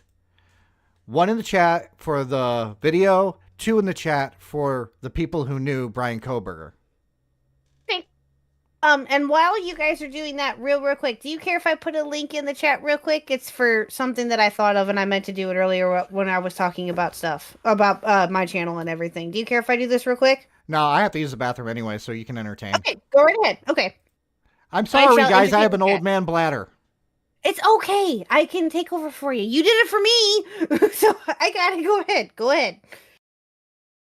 Go do what you gotta do. I got this. Hello, chat. Hello, everybody. I meant to mention this earlier at the beginning of the stream when I was talking about my channel and stuff. For those of you who do not know, I actually did an interview with Nox a couple of months ago. And that was a lot of fun. And it was like right at the beginning. This was when I was by my lonesome. This was before Maggot. So if you guys want to check that out, the link is in the chat. Go check out that episode. It was a lot of fun. Him and I both had a blast with that, and it was great. But yeah, for those of you who have not seen that, go check that out. Seriously, it's a great episode. Go check it out. But yeah, so this has been a lot of fun, and I am very informative. As serious as these topics can be, I get that we got to make light of it a little bit. But you guys have been fantastic though too. So like and subscribe if you haven't already, please. Battle Puppet is banned for the 3. Joking. Puppet, you hear that? You're gonna be banned. So far, I got a 2, a 3, and a 1. Now let's be serious about this. Do you guys want to know what kind of person that Mr. Beanstalk McGee here was like, but according to people who knew him? Or do you want to watch the video that I have that deals with Zana Kernodle talking to police? I'd go with Bladder. That's my pick. But you want to watch the police video first? That's my pick. But that would be my pick. But This isn't very long. It's 4 minutes and 43 seconds. I'm going to link in here. It's from Law and Crime, of course, which is, guys, if you're not subscribed to Law and Crime and you're into true crime stuff, what is wrong with you? Exactly. Law and Crime is a great fucking channel. Yeah, they are. They're great. Yes, Law and Crime are amazing. They covered the Rittenhouse trial. They covered the Johnny Depp and Amber Heard trial. They're covering this. They cover all sorts of great stories. Go check them out. Seriously. And I yes. have no comment on the Kyle Rittenhouse trial. No, I have probably no never comment cover on that one either. I'll probably I'm never just- cover it. I thought about covering that too at some point. I thought about that, but since it's such a controversial case, I didn't know if I ever wanted to touch that, honestly. But you know, I've thought about that at one point, but I don't know. We'll see. So I need to maybe. do a little bit of research on it before I even touch it. Same. Because if you look at how the media reported it, it was a slam dunk case. But then he got found not guilty of murder. And so there has to be something in the case that caused reasonable doubt in the eyes of the jury. And I don't know that much about it to figure it out. So I followed it for the most part. There were some things that I missed, as far as like different things that could have or that did happen or may have happened and didn't happen. I don't know. I honestly can't tell you off the top of my head. I would have to actually look into it more and be reminded of it. But I've thought about covering that too, just as like a different type of story just to cover besides commentary and things of that nature. I've thought about that, but I haven't gone into the weeds of it. It's just an idea that I had. It's nothing concrete yet, but yeah, that case is so touchy though. yeah, and I'm just hoping one thing, because I know one thing about this video. They're playing music because I'll just read this. Body cam footage shows Idaho student murders victim Zanya Kernudul speaking to Moscow police about a noise complaint. They were listening to music at early hours of September 2nd. Mm-hmm. This happened a couple of months before the November 13th murder. Okay. And so there is music playing in this, and hopefully it doesn't cause the James Corden effect, as I like to call it, because I got kicked off I on heard about Saturday, that. That and is ridiculous. Yeah, I heard about that. It just proves to me that James Corden is just a bitch. I'm just going to say that. I mean, he already was. In fact, I'm going to do it right now. James Corden's a big fat bitch. He's the biggest bitch in the whole wide world. Okay, now back to the serious stuff. Okay, go ahead. Straight face, serious face, yes. Okay, ready? And I know she's listening to country music, so. Turn the music down. Turn the music down. Hey guys, second time. I need somebody to come to the door. All right, we'll get someone to come to the door. Music stay. This is normal college shit. If you've ever been to college. Exactly. And trust me, I remember sleeping in the frickin' dorms, and this fucking person was playing the same song over and over and over again. And it was Kanye West, which made it even worse. And people were opening their windows screaming, "Turn that fucking shit off." Mm-hmm. James Corden is a racist to pigeons. He is more racist to my people than Spectre. Hey, Quiet Try. Oh, hi, Quiet Try. I haven't seen you in a minute. Hello, sir. Oh, I gotta. Quiet Try. Remind me before I go off tonight. I'm going to show your awesome memes, okay?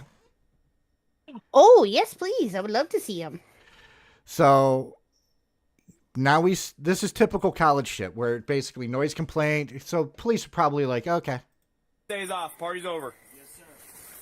Oh, yeah. Oh, I recognize. They're not dorms, Battle. They're really not dorms. This is a house. Yeah, I was going to say, isn't it a house? That they were renting or something like that? It's a rented house. And a very nice looking area, too, if you look at it. Yeah. It looks quiet. Looks kind of somewhat private. Very hilly. Megan, I have her information.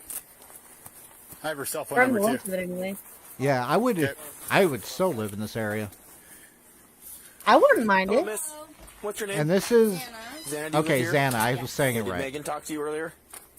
No, Okay, does Megan live here? Megan. I do not have a Megan that lives Megan Mogan? here. Maddie Mogan, yes. Madison Mogan? Yeah. Madison Mogan? Okay, she does live here? Sorry, we. I think she's a little bit intoxicated, but she's a college student, so that's not surprising. Well, I mean, at least she kind of got the gist of it. And at least she's, knowing the name. I'll give her that. Yeah.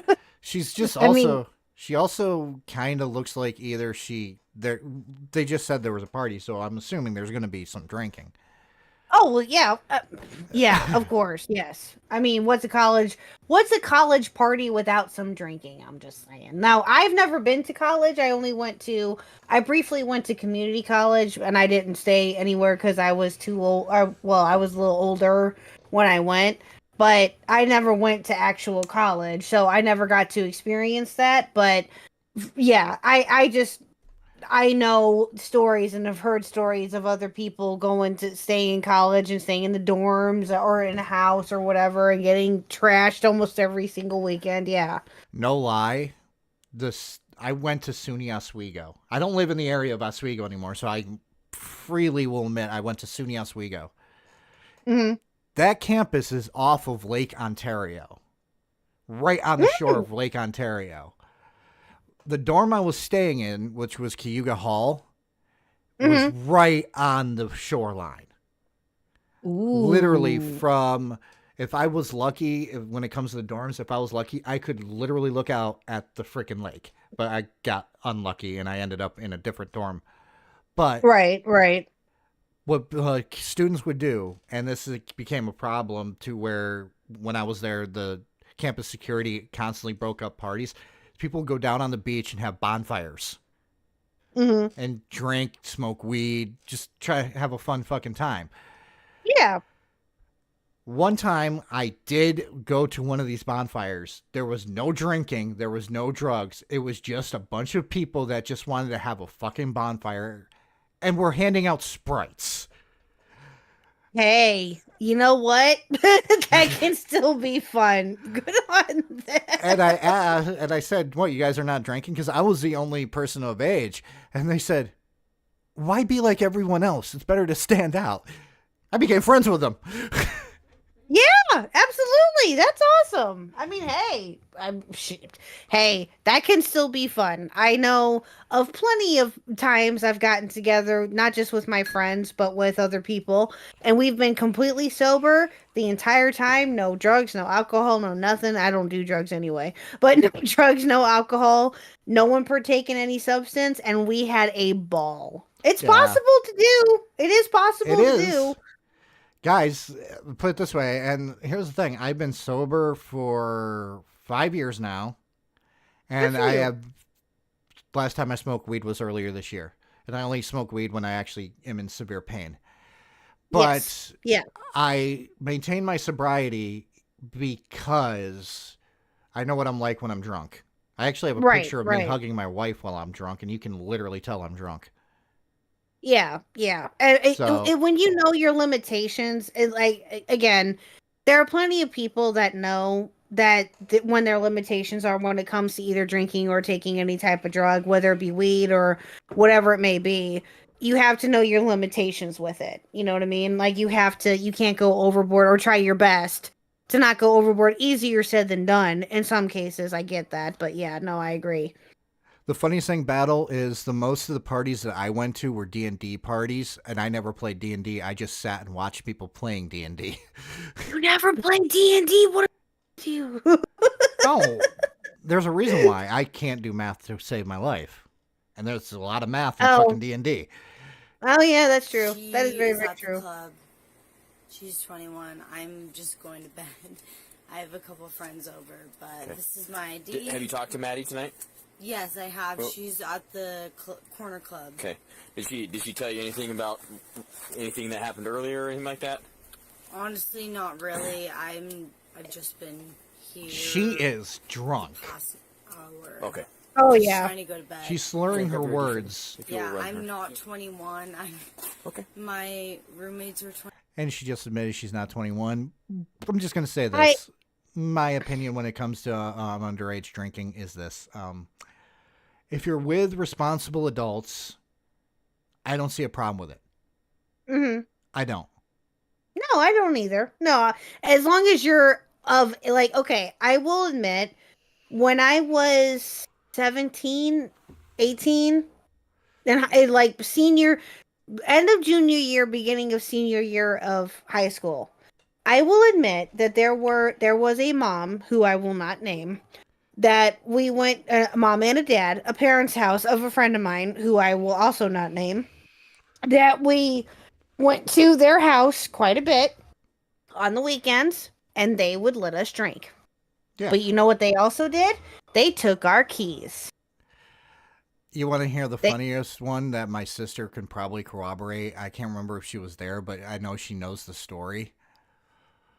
We went to visit, me and my mom, and I can't remember if I think it was my brother too, went to visit my uncle. And my uncle looked at me and just went, "Want a beer?" I was 14 at the time. Mm-hmm. And right in front of my mother. And my mother gave me a look. The mom look, yes. And yes. me being a dumb teenager just went, "Sure." Thinking that my mom's probably going to say, he's not getting beer. He handed me a freaking Budweiser, and my mom was like, "You're lucky you're too young to drive." Exactly, yeah. See? That's what I mean. Is that, okay, the way that I look at it, and this may be a controversial opinion, okay, fine. But if the way that I didn't really start to, like, party like that, I guess, and I didn't even really party. I stayed with the friends who I'm still friends with to this day, 20 years later. We were very much an insular group that we hung out on the weekends, which we still do, and and you know, a few people have come and gone, but we keep the same kind of circle of friends, you know. Yeah. And again, like I've said to you before, most of you guys know this who know me well enough. I've known Mr. Huck now for going on 18 years here soon. So he's known me literally since I was like 18 years old. And to me personally, as long as you are responsible and as long as you know that your kid or whatever can handle it, and you want to kind of, you know, give them that little push of freedom just to see what they'll do with it. Now, some of them are going to take it overboard. I know that for a fact. I did. But my parents were still like, you're okay, you're safe. You know? But we live in different times now. You may or may not be able to get away with that as much as you did back in the day, but that's how I kind of look at it. You know what I mean? Like, my parents did the same thing with me. They gave me that little bit of freedom when I was like 17 or 18 years old, and were like, you're not driving, so who cares? You know, as long as you're okay, you're responsible, you're smart enough to know better, and I turned out just fine. Yeah, but that's not the same with everybody, though. You know what I mean? It doesn't work that way all the time, but I turned out to be very lucky. I think that when you take away the option to say yes or no to something, the kid's going to automatically say yes.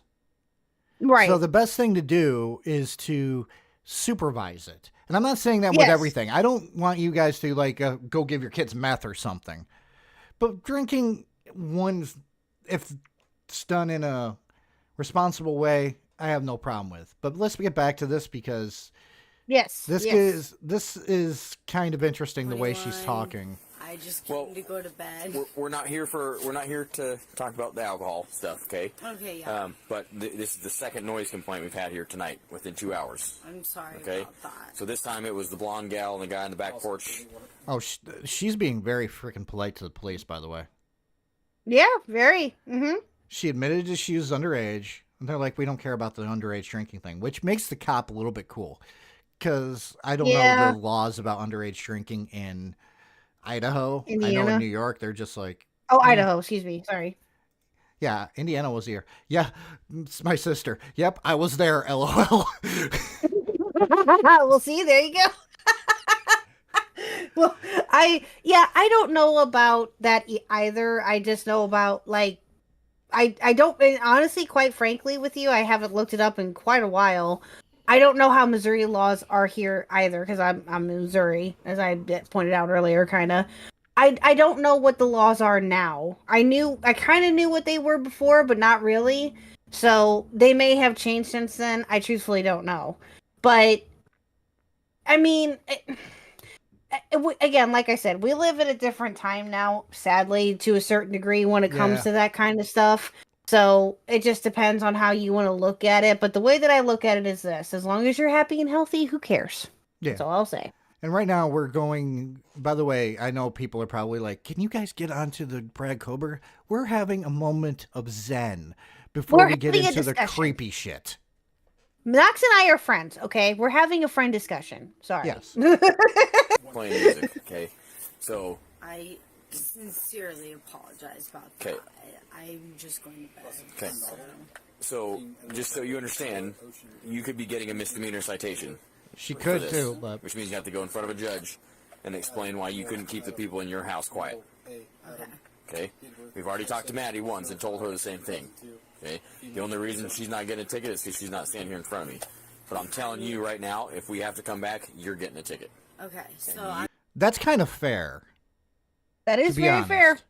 Yeah. They're not very, giving very her a fair. ticket right now, but they could. Yeah, they totally could. Yeah, 100%. And the thing is that and that this is the second warning, if you will, with this, right? From the sounds Yeah. of it. So he's essentially telling her, listen, 3 strikes, you're done. And you can, he's giving me kind of parent vibes.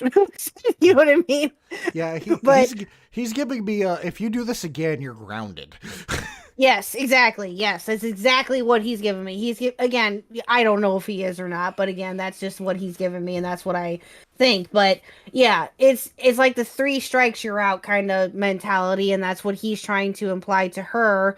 So that's very good on him to do because he did not have to do that in any way, shape, or form. This happened in late September, but I know where Idaho is. This chick has to be cold. Yeah, and it's in September. Well, Well, maybe I not. don't know. Maybe not. It would. I would think that during September, I would think it would be fairly mild. Maybe. Yeah, but what do I know? I don't get cold even in 20-degree weather. I just get frickin'. I can put on a light jacket and I'll be fine. Dude, I'm the right same way now. I'm fine right now. You're not getting a ticket right I'm now. just trying to go to bed right Okay. now. I mean, I understand. You could kind of tell she's drunk because she keeps going back to the same thing, and that's something that happens when you're drunk. Is you get this one thought in your head, and you constantly have Yep. to mention that thought. It happens to Yep. me. It happens to probably you. I know it happens to my sister. I've been around her when It she's happens to my drunk. husband. Yes. Yep. And Yep. Guys, you're coming here. I'm just. By the way, I have to apologize to my sister. I didn't mean to put her on blast like that, but I just needed to make a joke because I needed to get through this really, really heart-wrenching thing because I'm looking right now at a woman who is passed away now.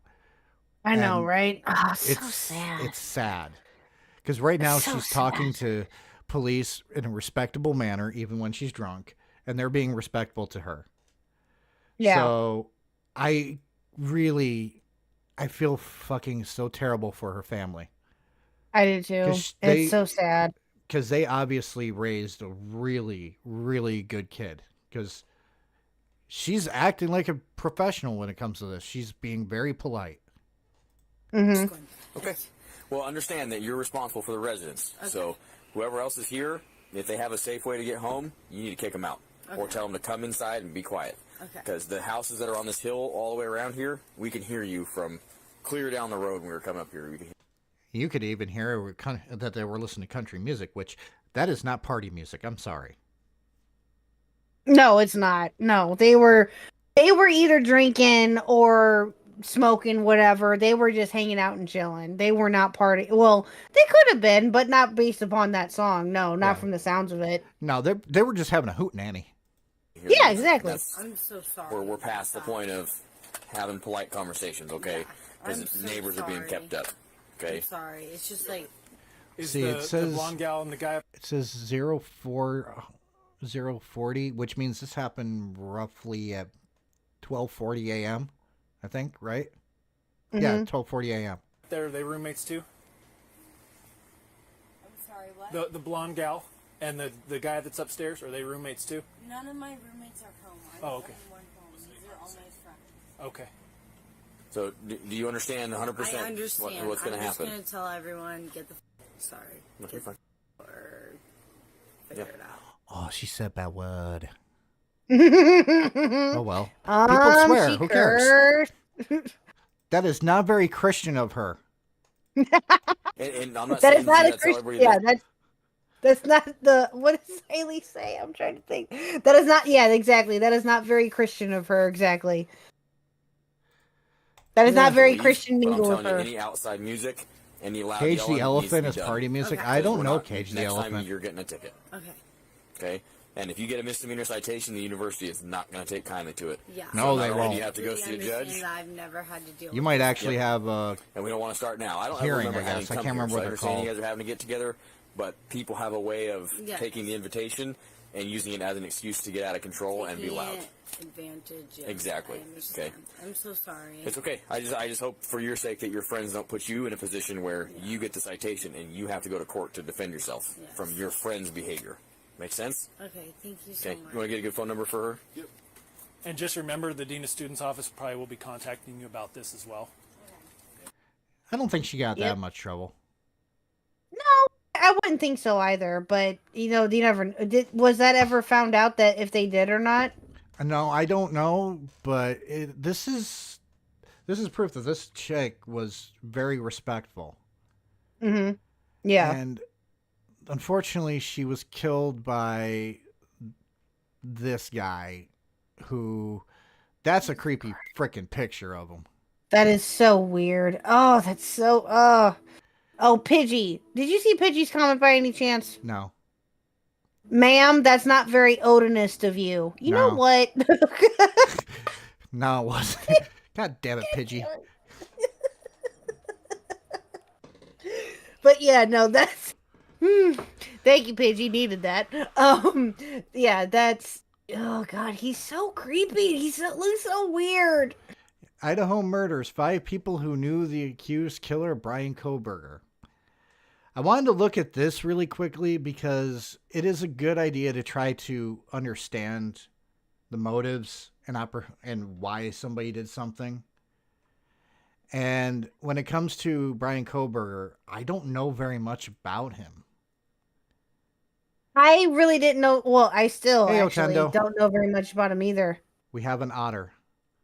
We have an otter. We have a magic otter in the chat. Hi, otter. Hello, otter. Hi, Otto. Excuse me. Sorry. That reminds me, I added 2 new emotes, by the way, guys. And I'm going to show Oh, you did them right now. I'm going to put them in here. Cameron and Artie are now emotes on my freaking channel. So now you can show off the Artie, which is the half-moon one, and Cameron, who has her claw up like, you can't see me, I'm John Cena. Oh, that's so cute. Who did those? Kat did a while ago. It's just I I haven't should've been able known. to. In fact, I have more emotes that you guys can play with if you want. I'm going to actually put all the emotes up here. If you remember, I should have think known it was Cat. Cat's those are all amazing. the emotes that I have. Oh, that's so cute. Those even are have a so band hammer. cute. And That's Fox adorable. Boy. And Cat Pidgey W, just like found all them. Yep. Mm-hmm. Pidgey. Cat W. I love Cat. Cat's the best. Yeah, and I do have 2 cats. I have Artie and Cameron, and they are right now. Well, Artie, if you listen to Halls of Horror this Sunday, you had a chance to probably hear her mewing because she decided to take her toy and walk right in here and mew right in front of me, and then drop her toy, mew at me, and then leave. Like, here, have this toy. Oh, it's so cute. Oh, that's so sweet. But let's get the creepy dude off and let's read some things about him. Josh Farrow, who studied criminal justice with Kohberger when he was an undergraduate student at DeSales University. Yeah, this guy was freaking studying criminal justice, by the way. Yes. Yeah, I found that out, and I was like, oh, how ominous is that? I'm doing great, Yes. Otendo. But back to this. Appeared incredulous in his reflections on TikTok. Why does it always have to be TikTok? Remembering how the now criminology PhD student was really friendly. My first impression of him was that he was a little odd, but he's a nice guy. He was a really nice guy and does not look like a nice guy anymore. No shit. Mm. They once worked together on a biology project where Kohberger took the lead. He was a pretty smart guy, Farrell stated. But that was their main interaction. I want to make it clear that this was not a close friend. So that's the first inner thing that we learn about him is apparently he was a nice guy, but a little odd. Shall we continue? Go ahead. A woman who went to high school with Kohberger shared on TikTok that she remembers him as a bigger kid. I don't know what that means. Her brother was close friends with him, she explained, her voice shaking in the video. She's unnamed, but his photos of her and Kohberger from 2017. He graduated a year behind her, she said, speaking in front of his photo found in her old yearbook. Obviously, that's Brian. Still has the dead face. It's the eyes, she pointed out. And he does have really fucking creepy eyes. Yeah, he does. And my bigger kid, he probably was fatter, maybe? In fact, give me a second. I am going to make a poll. Who is creepier? Let's see here. Where's the poll stuff here? We're going to start a poll, guys. Who is creepier looking?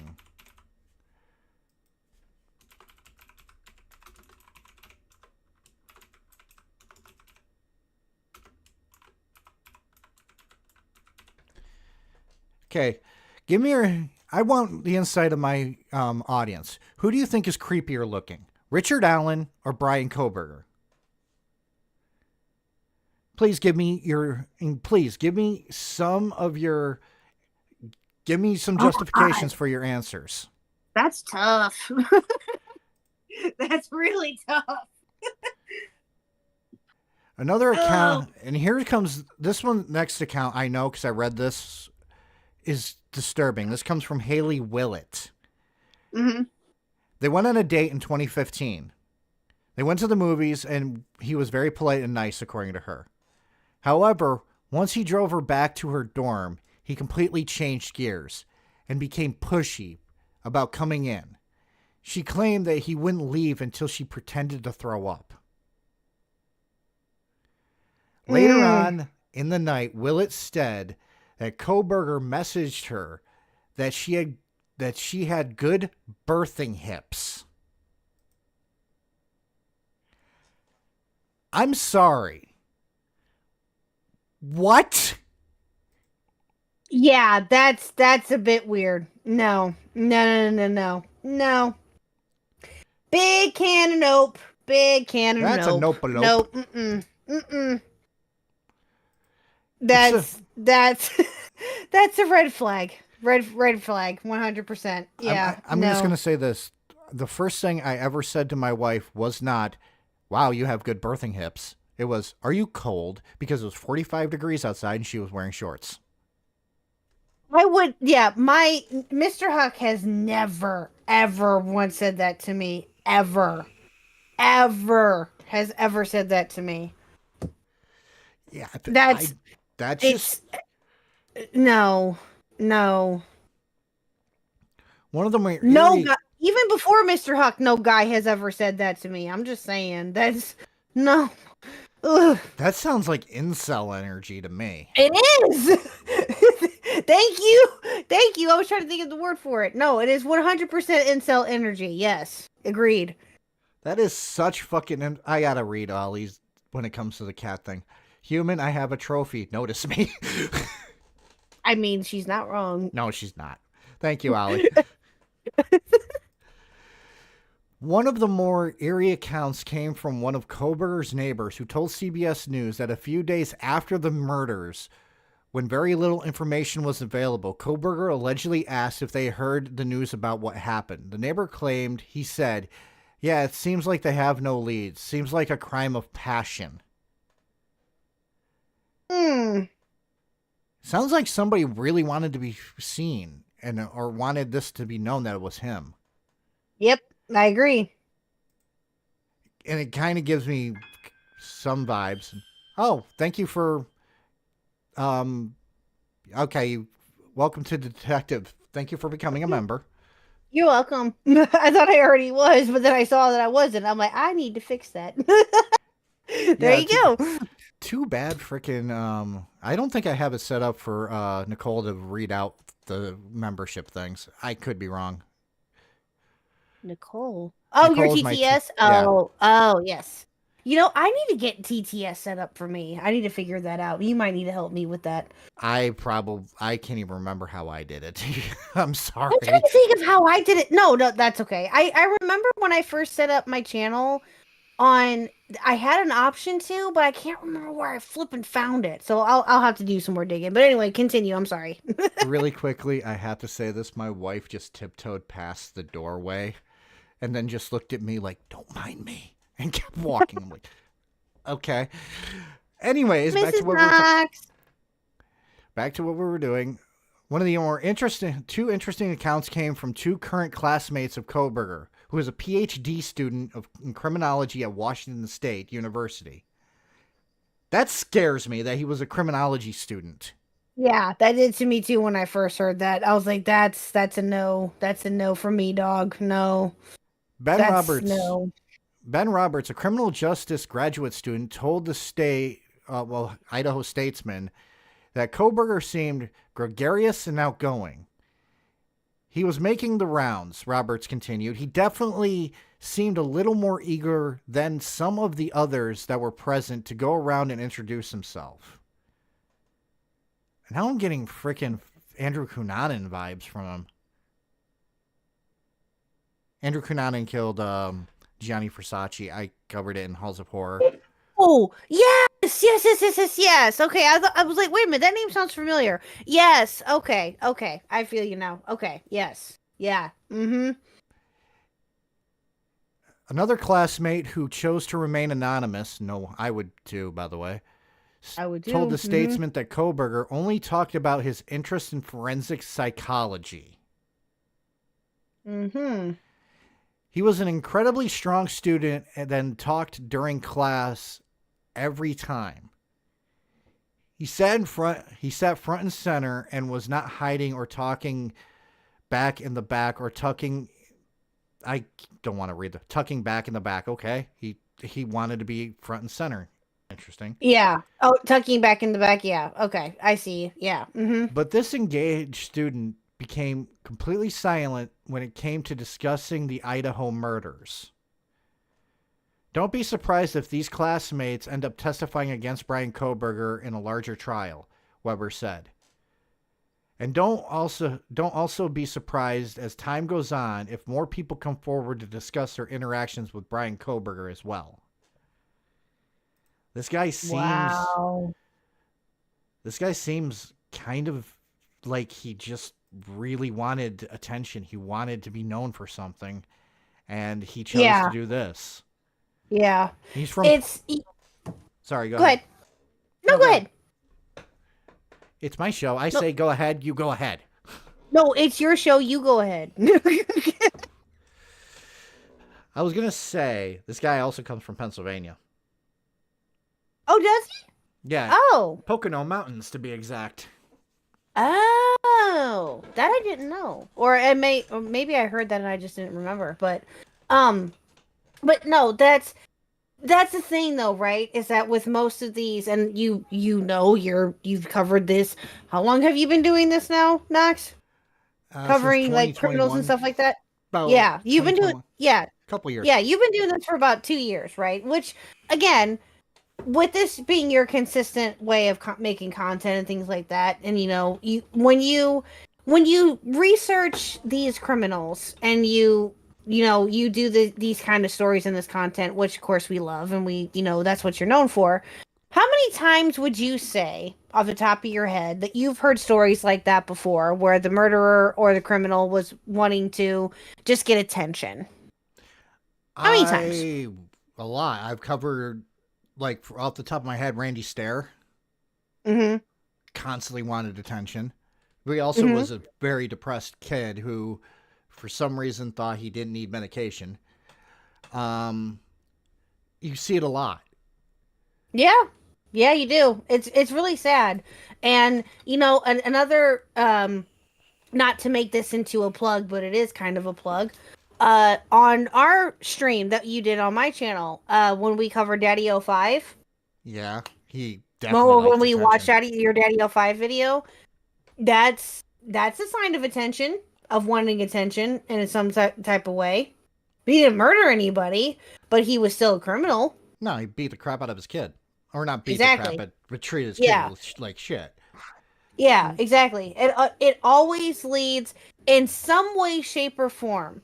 To me, the repeating pattern when it comes to these types of criminals is that they always want attention. That's always what it mostly boils down to. Not always, but that's what it more than likely can lead to. Yeah. Yeah, and for an upcoming stream, I'm going to let you guys know. Slim and I are going to go over Ruby Frankie together. Because Slim really, really wants to go over Ruby Frankie with me. And she kind of was like, we're going to do this. And you're going to have me on and roar stuff. I was like, okay. So we're going to be talking about Ruby Frankie in January sometime. I can't remember exactly when. Now, Slim got all angry duck on you and said, we're doing this no matter what. Okay. Yeah, that makes sense.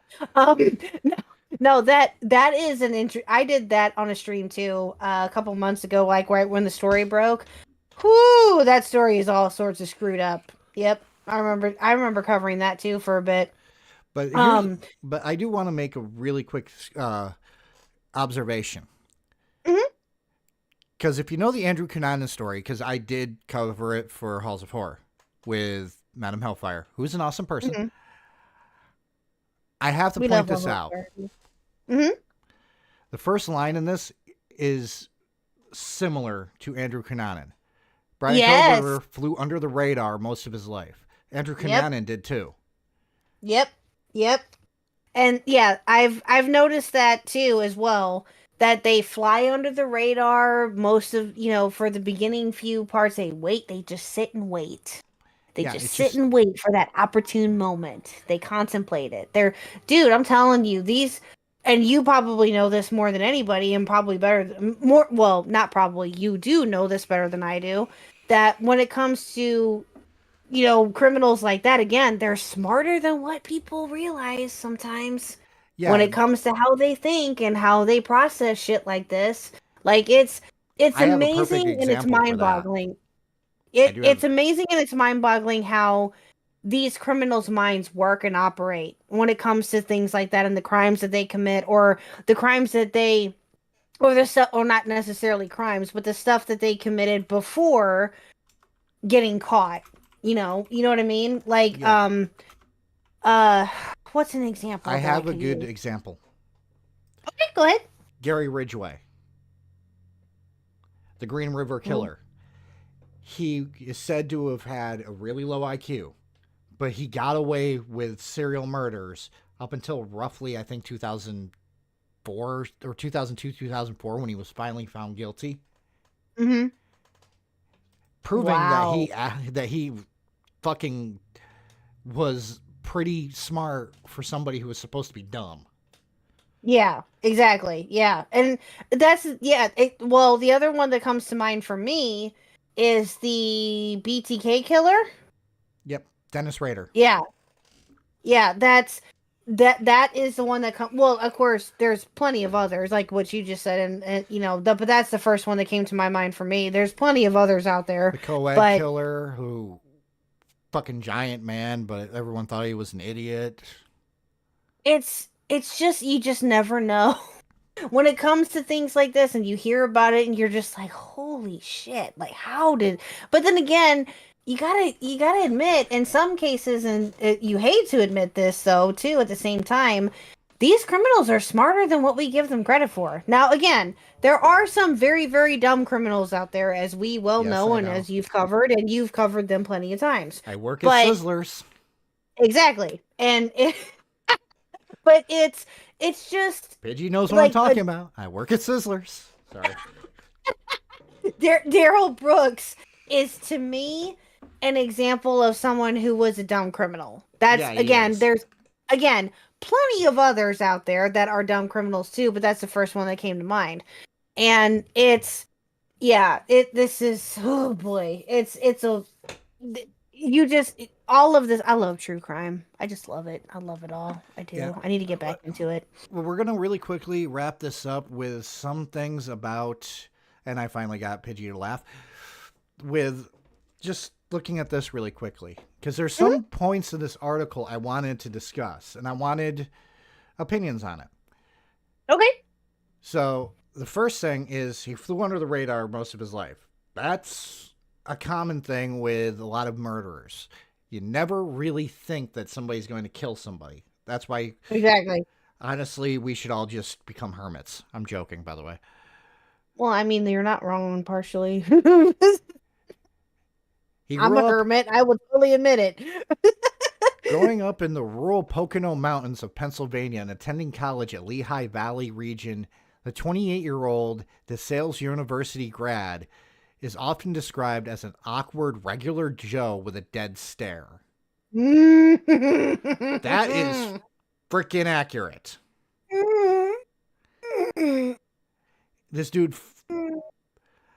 dude, it matches every statistic. And the thing is, we see with Josh Farrow again. I'm sure there's statistics out there of how many people passed by a murderer or how many people know a murderer. I don't and didn't until recently. Mm-hmm. I can't say the same thing, and I'm not going to go into that.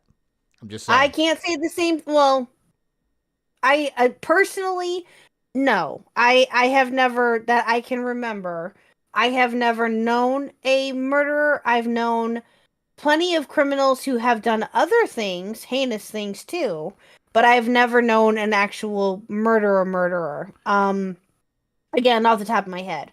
There is a story that I know of that is very near and dear to me because of how crazy it is. And that is the Pam Hupp case. Have you heard of that? Have I told? I know. I think I've told you about that one before, haven't I? Yeah. Yeah, that one is very near and dear to me because of reasons, which I will explain off stream. But yeah, that one is a crazy ass story because of just where it was at and how it happened and everything else with it.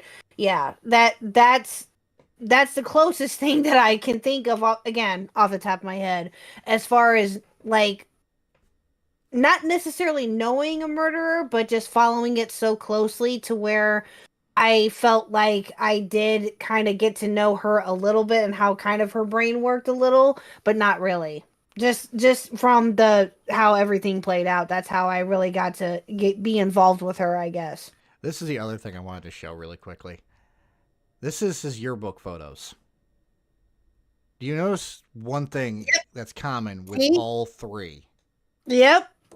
That freaking creepy ass stare. And by the also, way, look, I'm sorry, go ahead. By the way, I think he's winning the poll. Yeah, he is. Is he? He is? Well, no, I agree. Well, you gotta, okay, because from the looks of him, and again, this is just me thinking out loud, please don't come at me, but this is what I'm thinking out loud, right? Is that he's somewhat attractive to a certain degree. You know what I mean? Like, without looking at the eyes, ignore the eyes for a second. His facial features and everything else with him is somewhat attractive, okay?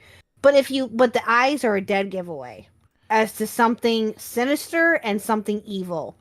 So what you're saying is he's going to have fangirls. Yeah, probably. Yeah, I wouldn't be surprised if he did. I wouldn't be surprised, honestly. It's because that's how sick people are. I mean, look at what happened with Charles Manson. Are you kidding what me? happened to Dick Ramirez? Yeah, exactly. I would not be surprised in any way, shape, or form if he had fangirls just like throwing themselves at them while he's in jail. Yeah, I would not be. Here's the other interesting point. He would have been indistinguishable from any other college students, young adults, recent college graduates, or graduate students from Lehigh Valley. No, I think that he actually could be seen pretty well because those freaking eyes. I think he could be too. And remember, again, it's the eyes. The eyes are a dead giveaway. And I want everybody to remember, he is innocent until proven guilty in a court of law. Yes. But we're just analyzing this. Yes. As sad as that statement is sometimes, that is true. Yes. And we need that. Yeah, that's true. Yeah, that's true. I'm just going to read one more quote from this article, and then we're going to wrap up. No, I don't want to. Okay, go ahead. Well, I have things I need to do too. I mean, Baldur's Gate 3, come on. Joking. At the time, I would never have said, oh yeah, that guy would blank do something like this. He may have been a little odd or a little off, but other than that, you never expect to be allegedly be a part of a quadruple homicide. Well, okay. I have thoughts on that, but okay. I mean, that's just, again, my opinion.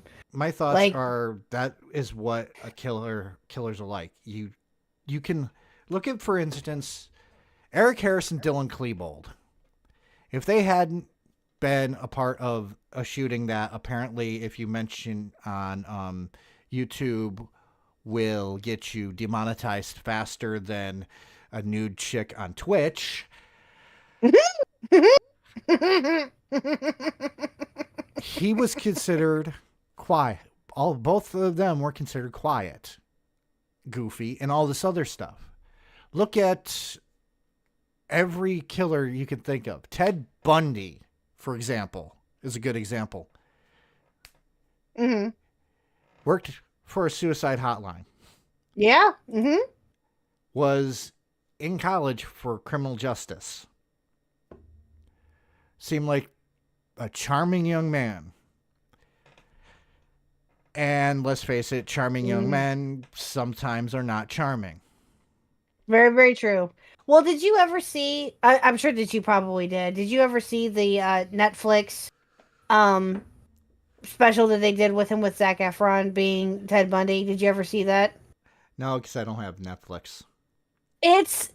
From what I've heard now, okay, I will fully and freely admit I haven't seen it fully either. But from what I've heard of it, it's actually really creepy, and he did an unbelievably good job with it. Zac Efron did, and I will explain why I don't have Netflix after you're done. You'll explain why you don't have Netflix? Okay, Yeah. Go ahead, explain why you don't have Netflix.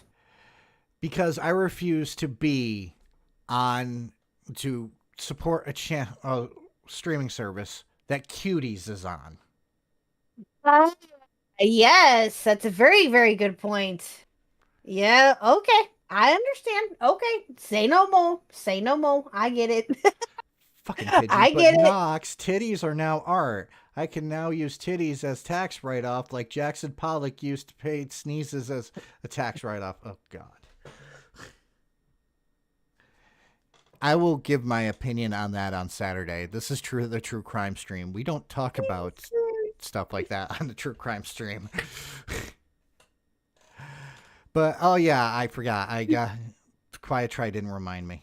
Well, I'm going to try to pull these up. Oh, about the meme? Yes, go ahead. Yes, I remember. There are 3 memes that my lovely friend Quiet Try decided to do. And they all involve me stuffing gamer nerds into lockers. Oh, I saw one of these. I know which one you're talking about. Okay. I am going to pull them up, and hopefully they end up in the right freaking window because I have 2 freaking windows open here. Let me pull them up.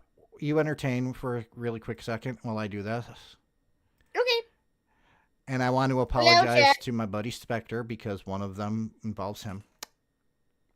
Yes, they do. Yes. I think if I'm thinking of the same one, yes, they do. Yes. I think I've seen them all. I think I've seen which ones you're talking about, but again, I know of 2 of them anyway. Yes, Okay. they are all amazing. I agree. Hi, Pidgey. Hello. Hello, chat. How we doing? How we doing tonight? You guys want me back? Put a 1 in the chat if you guys want me back. Okay. I have to go back to the Noxtron 5000 for this. That's what I call my screen. But here's the first one.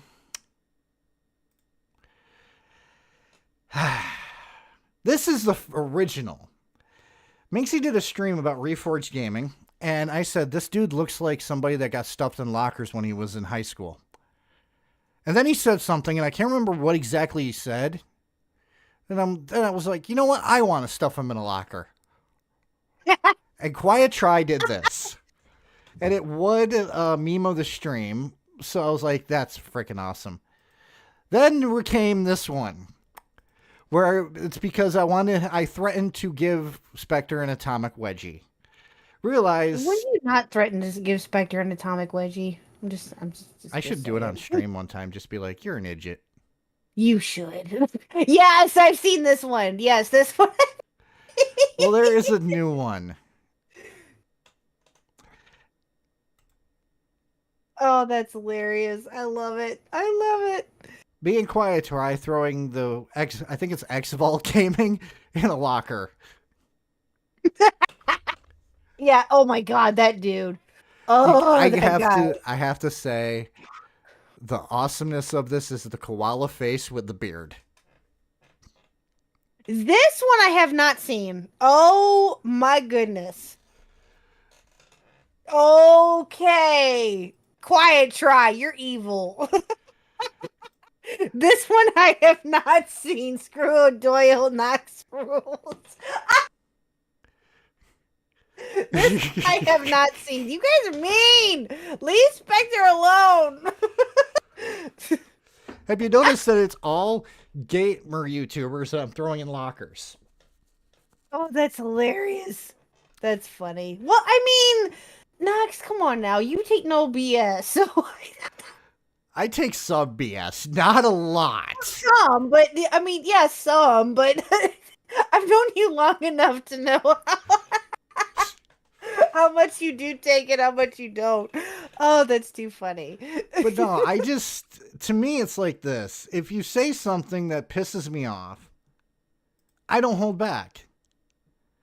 Because, well, yeah, that's why I don't work retail.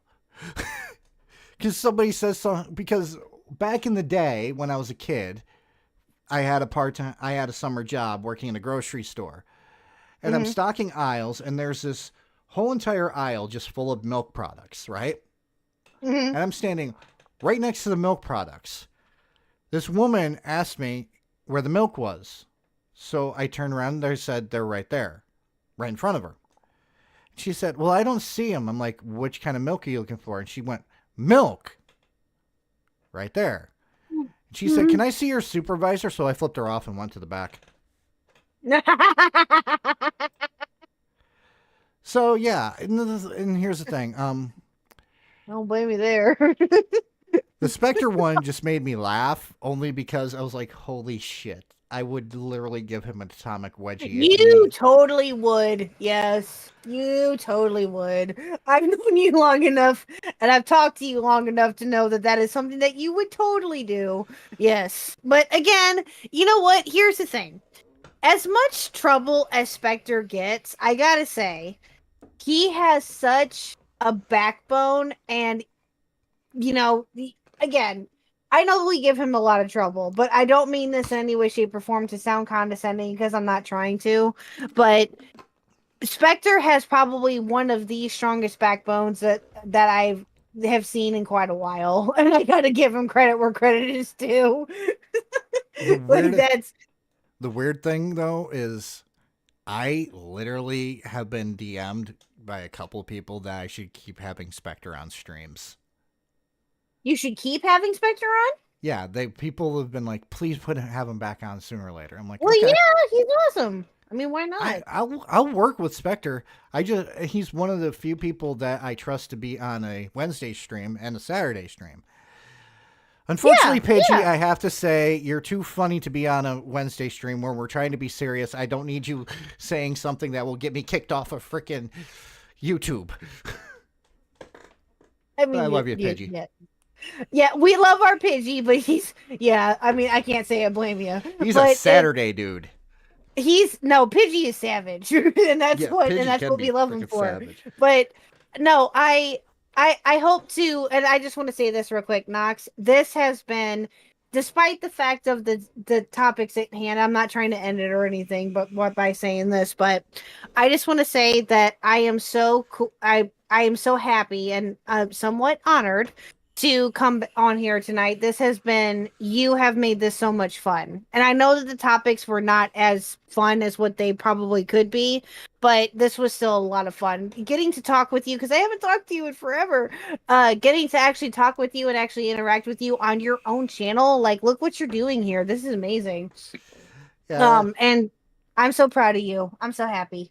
Oh, thank you. But I am going to be wrapping it up now because I do have things I need to do. Besides Boulder Gate 3, I probably am not going to be able to play it tonight. I gotta get a child to bed, and she's apparently crying that mommy is not upstairs. So okay. Yeah, I gotta go too. Okay. Well, if you want, I can have you hop off. If you want, you can put your link to your channel in the stream. Guys, go sub to K-Huck. She does live streams with Maggot. She does live streams with Nerdy John.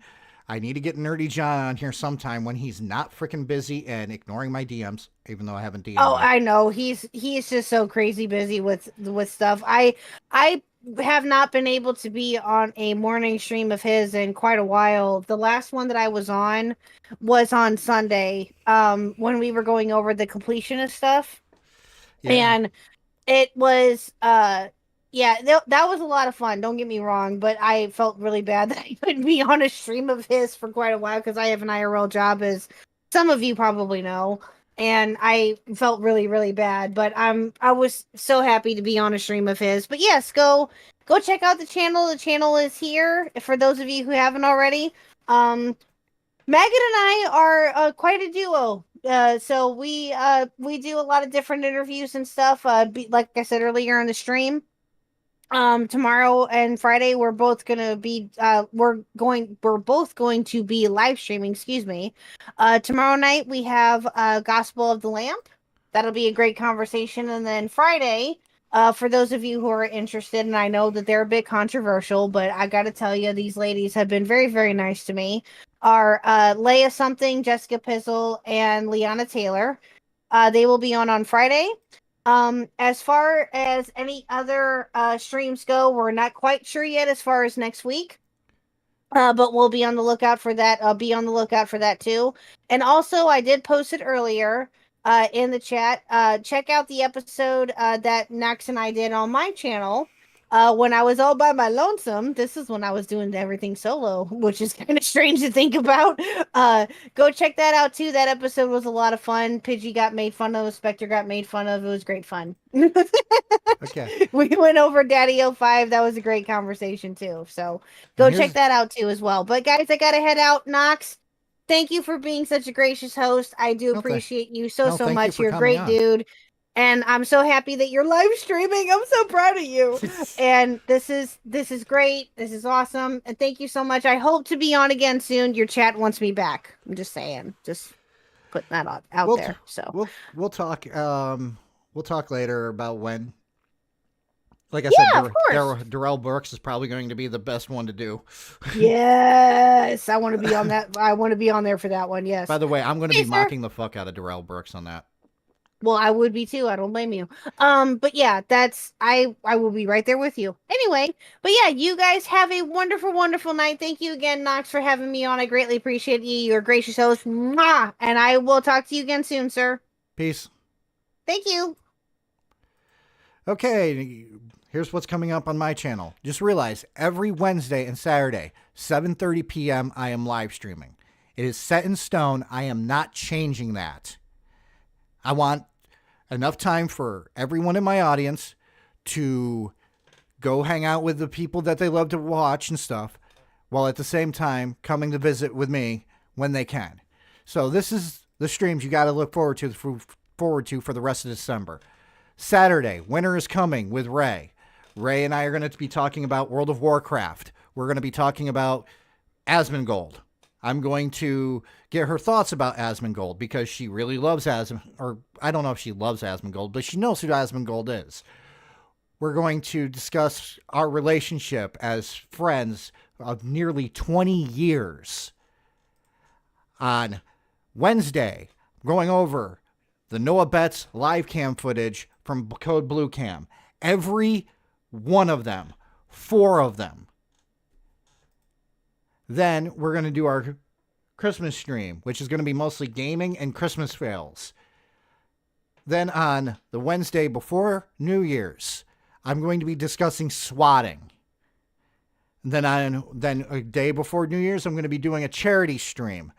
A New Year's stream that's going to go longer because I want to try to make money for my medical bills. Because like I said, my insurance sucks. I'm going to need some help. And like I told everybody at the beginning of this stream, if you want to donate, you can donate. If you can't donate, share the stream out. The more eyes I get in there, the more I will get in YouTube revenue. Every little bit helps. At the same time, I'm going to say that I'm going to give updates on my health every week on Wednesday.